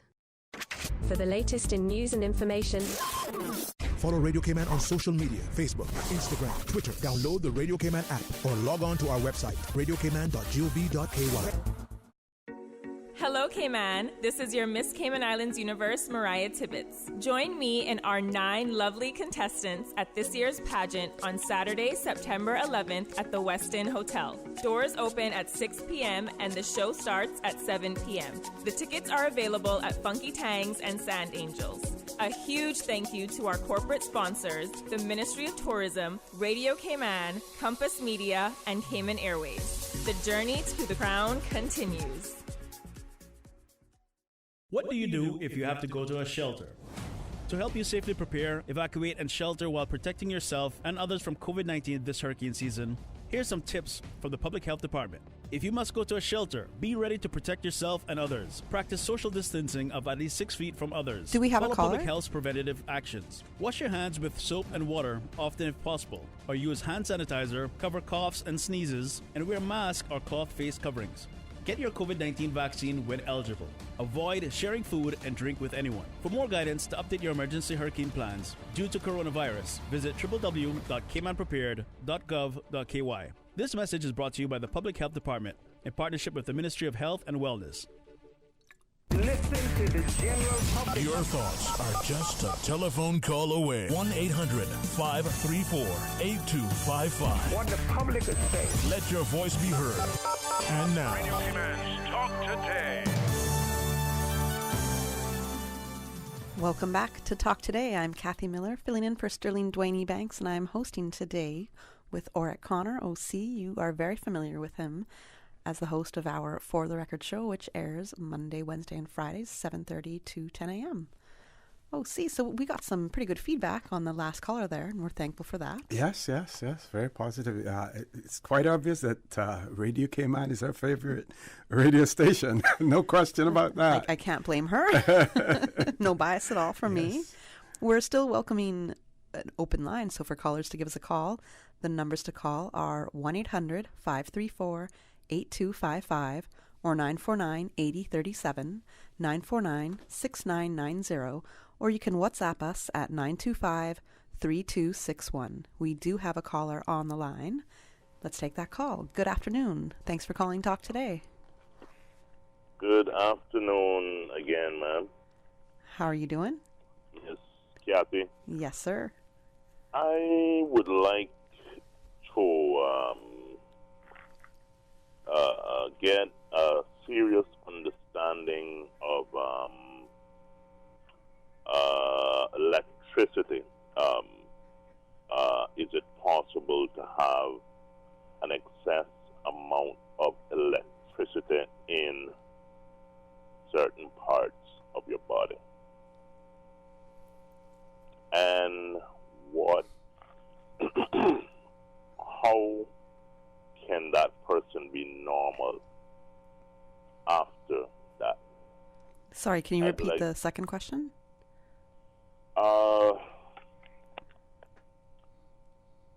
Can you be normal after going through that sort of stuff? And when I say normal or not being normal, what does it really mean? I mean, can you ever imagine? So in regards to your first question, do you mean how much power can we take if we're electrocuted? Is this what you mean? Well, the brain, they say, controls the body, right? Am I right? Apparently so, although I guess there can be some bodily functions even when you're considered brain dead. I'm not into neuroscience at all. Yes. I can't say I'm an expert either, not whatsoever. Yeah, but I think I know. But however, I'd like to hear from someone. Hello? We're here. I would like to hear from a very knowledgeable person, scientist, for example. I am willing to get a better understanding of this sort of thing. Okay. What we'll try to do, see if we can find someone with such knowledge, or if someone out there who's listening knows of anyone with such knowledge, or they themselves, they may want to intervene and give us a call and clarify it for us. Absolutely. Oh yeah. Or I could suggest to you, so we can do that as well. So we'll look and hopefully be able to bring somebody on the show to answer that question. But I'm curious as to why these questions are occupying your mind. I'm telling you. But however, I've been doing my my studies actually, and finding out more about this sort of thing, and because I've been made to understand that everyone has to have a certain amount of electricity in or electrical activity in their brain, right? Or at least in some parts of the body, you hear about electric shocks being used to revive people and things of that nature, huh? Absolutely, okay. Yes. Yeah, to shock, keep you alive or something. Yeah. But I'd like to know what the effects would be, the truth, even if it's the secret truth. What sort of life would you be living after having an excess amount in certain parts? Okay. I can only speak for myself, way above my pay grade. I don't know about Kathy. Well, definitely not. I wouldn't be in radio if I was a neuroscientist at all whatsoever. Yeah. So hopefully we can find out for you. I know I've been electrocuted a couple times, and I managed to survive that quite well. So there's that. Maybe it brought me greater powers, maybe not. We have yet to find that out. I think we... I'm not sure if we have another caller on the line. Well, we have two more callers on the line, so we're going to take those callers as well. But we are going to take your request and see if we can find somebody to talk about the questions that you've raised with us. Thank you. I'd say life is grand. It is. We agree with you. Thank you so much for calling Talk Today. Good afternoon, caller. Thanks for calling Talk Today. Good afternoon to you, Ms. Miller. How are you doing? Nice to hear from you today. And good afternoon to Mr. O.C. Good afternoon, sir. Good afternoon. How are you? Yes, I guess you get all kinds of strange calls. I'm a strange call myself, I imagine, sometimes. Thomas Alva Edison did say about that Croatian genius, Nikola Tesla, who created alternating current. And that's what he focused on. Edison wanted to focus on direct current. It's difficult to transmit, if you know a little bit about electricity. Anyhow, I've used alternating current from the early 1900s. He did call Tesla a murderer, and he was intent with his millions of dollars he had made by then with Edison Electric Company and so forth. And Tesla was employed by him for while, and he did call him a murderer because with that they could create the electric chair. So suggest that caller doesn't try to use old Sparky in Florida to prove any point there. There's 7,000 volts, I think it is. That would certainly be the final test for you. But we all have electricity in our body, and the nerves operate with that type of thing. Or it couldn't operate in the tremendous quick signals we need for that. It's electrical. And the batteries, our body is merely really a large storage that battery that mostly I'm not a scientist at all. Just another half idiot that listens and reads now and then.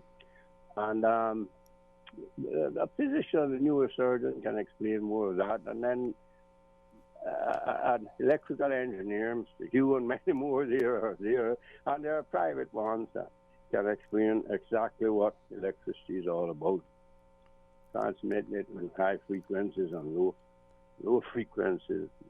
Anyway, it's good that so great must commend Radio Cayman for transmitting all the while throughout the night and at all times, and especially on Sundays with your Christian programs. And commend all the staff. They're worthy of medals. I didn't hear you mention Anita's name, Anita Khan. Well, we weren't the ones that were calling the names. It was a caller who called it. The caller, yes. certainly think she's more than worthy of mention. No doubt. I feel all of our staff is worthy of mention for sure. All of them, but I think she is, and I didn't hear her name mentioned. If it was, I apologize. It wasn't, but thank you for bringing her up. I'm glad my friend Raymond Scott called in. Yes. We were both thinking of the same thing, and I often wonder why this system, the maps and mapping and the compass isn't taught in the schools more, that people could easily understand how to do their projections on it. It's not that difficult. And we had a marine school here, and I'm so sorry it was ended. But we both thought about that when we talked to each other back and forth, that it would pass some 35 to 45 miles south. But then I noticed in the later evening, very late evening, that night, that it hadn't moved any from the dead center of the eye. When we keep saying it is the eye, the center of the eye can move about a little bit also. That it had not moved that center anywhere west, but had moved 0.2 a degree or 0.3 in an hour to north. So, at that time I said to myself, understand Raymond did too, it's going to go north. And it did head north, and therefore that's why it would go to the sister islands closer to them, because they're at 79.4 west and we are 81.3, and it had reached the 80.5, which had been west of them, but way south, but then it went north. So that's what happened. They got more of it. As these things are a little bit unpredictable sometimes, but thankfully, I mean at very close range, we escaped with very little wind here, maybe 25, 35, 40 mile an hour winds. I know this maybe throughout the night, and thankful for that. I hope Cayman Brac is all right. As Raymond said, I find it very difficult to accept those two vessels out there. As he was saying, I didn't speak to him from this morning, but I didn't know about that till he said it on the radio. But yeah, that's very life-threatening. But we know how the business is. As he said, the captain is out there, the owners are sitting back collecting the money, and that's the way life is with these kinds of situations. But still, it was a very risky thing. And I thank you for taking my call. I'd like to say more, but something else. But anyhow, we'll talk about that, Mr. Hosey, on another show. Okay. And I'd like to discuss about what we normally call democratic the first elections. I'm not of the opinion that they were really in the interest of creating democracy. I don't think so, but it would be very involved, and we could talk about it on another show. Thank you very much for taking this call. Thank you. Have a nice weekend, sir. Thank you for calling Talk Today. We have one more caller before we have to go to another commercial break, and we're going to take that caller right now. Good afternoon. Thank you for calling Talk Today. Hi, good afternoon. How are you doing? Thank you. Well, God bless you all that works at that station. Thank you very much. It's good to hear you. This is my first time calling in, but I'm always listening, and I'm lost when I don't hear it. Oh, excellent. Well, I'm glad you chose today to call in. Yes, because my heart is bleeding. That's why. I am sorry I did not get to speak with the gentleman from CUC there, because I have the high-powered wire hanging directly over my roof. Now the hurricane has destroyed the roof somehow. Some shingles have moved from it, and I need to get it repaired. The wires are too close to get it repaired. I've noticed them a long time ago. No one answered me. So, that's what I'm calling about. If I don't know. Okay. I remember when another lady had called and said she wasn't getting satisfactory answers from when she was calling the regular customer service line and emailing them. Yes. He advised that lady to escalate it, to ask for the manager. Sometimes that scares people enough that they'll pull up their socks a little bit and you do what needs to be, help you out as they need to be helping you out. And sometimes it's that manager that's really able to take care of the issue for you. So if I can just echo what Sasha Tibbetts had said was, ask for the manager within customer service to be able to help you, because that sounds like a pretty serious issue to me. I mean, caller, I would imagine that you can't get a workman to go up there to do any work because of that line. When they look up, they said, no way. Yep.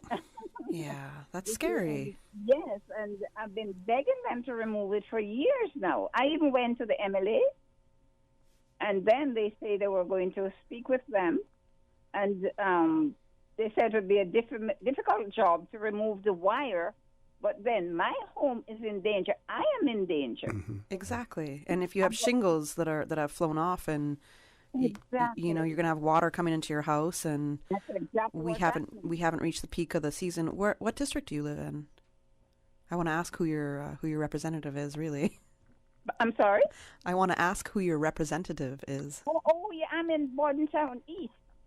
Okay. Dwayne, Mr. Seymour, Dwayne Seymour. Okay. Yeah. I have been to the office and I've called and I explained that the water is coming through. If the rain fall again, I'm going to get wet. I'm 77 years old. I have no one to help me to go up on the roof, even for a tarpaulin, and no one has turned up yet. Mm-hmm. Caller, is there a possibility that an additional pole could be placed somewhere on the property that would divert the lines from being directly over your roof? Has that been considered?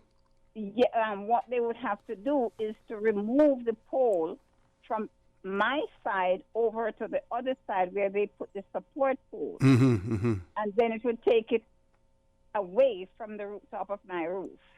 Yeah. I think you need to have that peace of mind, and I would imagine that they should make every effort to give you that peace of mind that you need to have. I think so too. And if they want to buy the home, I want to line it with the electricity. I'm terribly afraid of electricity. Yeah, it's useful, but it's dangerous. Okay, well, try them. If you find that you don't get any results, call back in and talk today, or call for the record one morning, and we will continue to push the envelope for you. And hopefully somebody else has heard this conversation and is able to get in touch with your representative, which is Dwayne Seymour for Bordentown East. Thank you for calling us and bringing the matter to our attention as well. And God bless you, and keep up the good work. Thank you so much. Thank you. Keep me going on my retirement. Excellent. Thank you. We're going to go to a quick commercial break right now. Busy. Feel like there's not just enough hours in the day. Savannah Pharmacy, service to make your life easier. Now you can WhatsApp your prescription order to 929-5045. And pickup is just around the corner with everything your family needs and convenient opening hours including Sundays and holidays. WhatsApp your prescription order to 929-5045. Savannah Pharmacy, wholesome values with modern conveniences. Explore your history. Explore your land. Explore your sister islands, the ultimate staycation experience. Your culture, your freedom, the land that time forgot isn't gone. It's your sister islands. Discover all that our sister islands have to offer. We think it's time you crossed over to a new vehicle. And with the 2021 Toyota Corolla Cross now at Vant Motors, you have plenty of reasons to make the switch. The crossover body and hybrid engine is a sleek design in a sturdy structure with a spacious interior that opens to extensive cargo space. Stuck in traffic? The high-performance self-charging hybrid system automatically switches between gas and electric vehicle mode, helping you lower both fuel costs and carbon emissions. The Corolla Cross has full LED lighting inside and out, an integrated display audio system with energy monitor, and a dual-zone climate control system to ensure comfort for all. Test drive the new 2021 Toyota Corolla Cross Hybrid today at Vant Motors, Walkers Road. Your Radio Cayman 6 p.m. news, Monday through Friday, is brought to you by Logic. Your life connected. Are you a transportation provider or tour operator on land or sea? Take your skills to the next level by attending the free Aquila Driver Excellence course. Learn more about how to deliver excellent service and make sure your passengers are safe. But hurry, as there are only 2 sessions remaining. Wednesday, 25th of August at 10 a.m. to 11:30 a.m. and Wednesday, the 1st of September from 1:30 to 3 p.m. You can attend online via Zoom or in person at the Pride Training Room. Deadline to register is the Monday before each session. For more information or to book your session, head to aquila.ourcayman.ky. That's AQUILA.OURCAYMAN.KY. Once again, that's aquila.ourcayman.ky. Don't miss out on this free internationally recognized training brought to you by the Ministry and Department of Tourism. Talk today. But I do have some questions. Talk today. Cayman Islands' foremost listeners participation program. Talk today. Because there are more questions than answers. What the public is saying. Waiting to take your calls right now. Sterling Dwayne Ebanks. Good afternoon. Welcome back to Talk Today. We only just have a few minutes left. I'm sitting here with Orette Connor, OC, and we were taking calls up until 2:30 is when we're going to wrap up the show.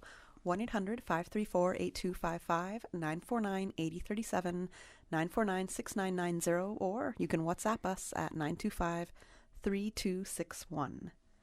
I know that we had a couple messages that we were sharing with our listening audience earlier, and one of them being, which was pretty important, if you were on the BA flight, which was, I believe, BA British Airways 1252. Oh, I hope I got that one right. And it required... It was rescheduled from yesterday. Yes. But we clearly know that no flights were happening yesterday. So I believe it's, BA 1252. It's headed to London Heathrow this evening. I believe the time was 8 o'clock for the flight. Anybody who thought they had to retake their PCR test, you do not have to retake any PCR tests. So to repeat the PSA that was given to us, British Airways has advised that the UK Home Office has agreed to accept passengers' PCR tests done in advance of the delayed BA flight 1252 to London Heathrow. As such, there is no requirement for passengers to be retested before departing on the rescheduled service. That, again, no requirement for passengers to be retested before departing on the rescheduled service. All passengers should have received an SMS message, a text message from BA from this morning at least, when the Home Office approval was granted. So if you do know anybody that thinks that they still need to get this PCR test, please do get a hold of them. Let them know that they do not have to scramble and get this test done in the limited hours between now and when the flight is supposed to take off. We have any other... Sorry. That's okay. Important pieces of information that we have to get out there. I know that the Faith Hospital has reopened in the BRAC as well. Yes, that's correct. And yes. I think that was from about 11 11 o'clock, yes, 11 o'clock, Faith Hospital, yes. So. Yes, so the walk-in clinics and pharmacy services at Faith Hospital have reopened, from 1 p.m. today, not 11 a.m. My apologies. So from 1 p.m. today, Faith Hospital has reopened for clinics and pharmacy services. And that came following the all clearance from Hazard Management earlier this morning, and that's for Cayman Brac and Little Cayman. The public health clinic at Faith Hospital will also be open at 12:30 p.m. for people who need COVID-19 testing for travel. So that's been open already. So if you do need COVID-19 testing for travel, the hospital is open for that, and Accident and Emergency Department has remained open. But remember, if you are looking for that PCR test for travel that's supposed to be on the BA 1252 flight, you do not need to retest for that. So I think those were two big pieces of information that we had to let the public know about. Yes. There was a press release that was sent out by the Cayman Islands Airport Authority.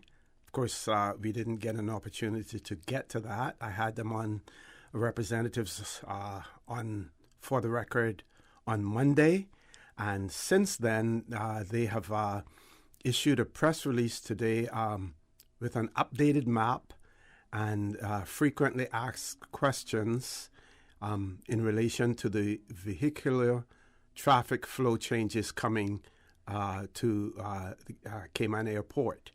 And I believe the feedback that they're getting, from that announcement and the changes that are being made, and some persons are even skeptical about where the decision has come from. Right. And so they have put out quite an extensive frequently asked questions and answers on there. And, of course, too long for us to cover it in the short time frame that we have, but I hopefully will get an opportunity to go over this on Monday as well, so that some people's concerns may be addressed as well.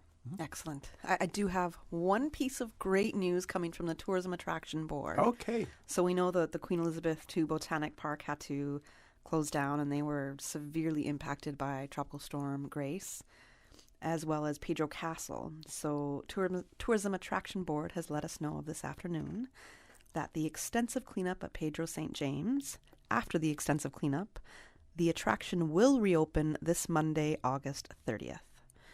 The site was closed down due to downed trees as a result of the passing of Tropical Storm Grace, but Pedro St. James will reopen again on Monday, and you can do your self-guided tours as well as guided tours of the Great House for personal and school visits, and it's open daily from 8:30 to 5 p.m. with the last guided tour at 4 p.m. So that's great news for the Tourism Attraction Board, because boy, that hurt me in my heart when I saw some images at least of the Botanic Park. So hopefully we'll be able to hear what's going on with that site as well pretty soon from them. Okay. We've been getting a lot of positive feedback as well from persons who were assisted by the workers who have been hired by the various members of Parliament for their constituencies, and some of the work that they have been doing as well. Some people are curious to know, with the interruption as a result of the Ida, whether or not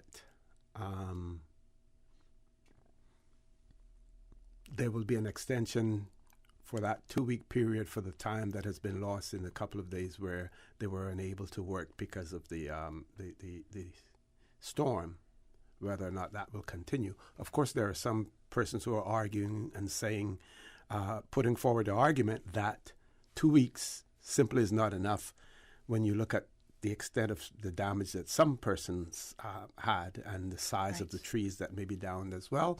So it is something that people are hoping that the government is taking into consideration. And I guess the team leaders that they have out there with them would advise them to the extent that work has been completed and whether or not they need to go farther with it as well. People have really appreciated the work that they've been doing so far.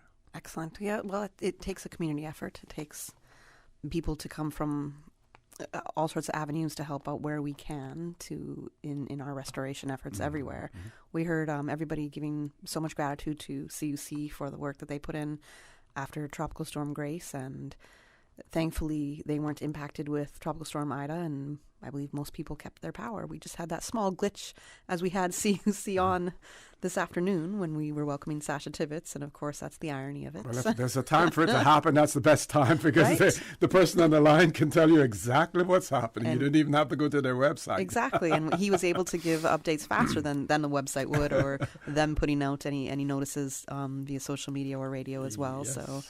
So that was excellent. So we're grateful to Sasha for joining us. And thank you, OC, for joining me these past 2 days as we got to fill in for Sterling Dwayne Ebanks. Thank you. It's been my pleasure. It's been great. Thank you. Everybody have a very happy and safe weekend. And if you have not yet gotten your hurricane supplies, or your toolkits have gone down or supplies have gone down, please do restore, because as was mentioned yesterday, peak hurricane season is supposed to be September 10th. So we want to make sure that in the event, we've had 2 tropical storms pass us in a matter of 8 days. Luckily, the one yesterday, Ida, was not significant for the Cayman Islands, but Grace was. So we don't want to be in that same position again. We don't want the panic buying. We don't want the gas stations filled up. We don't want people being erratic on the roads and trying to figure things out. So let's do our best to be prepared.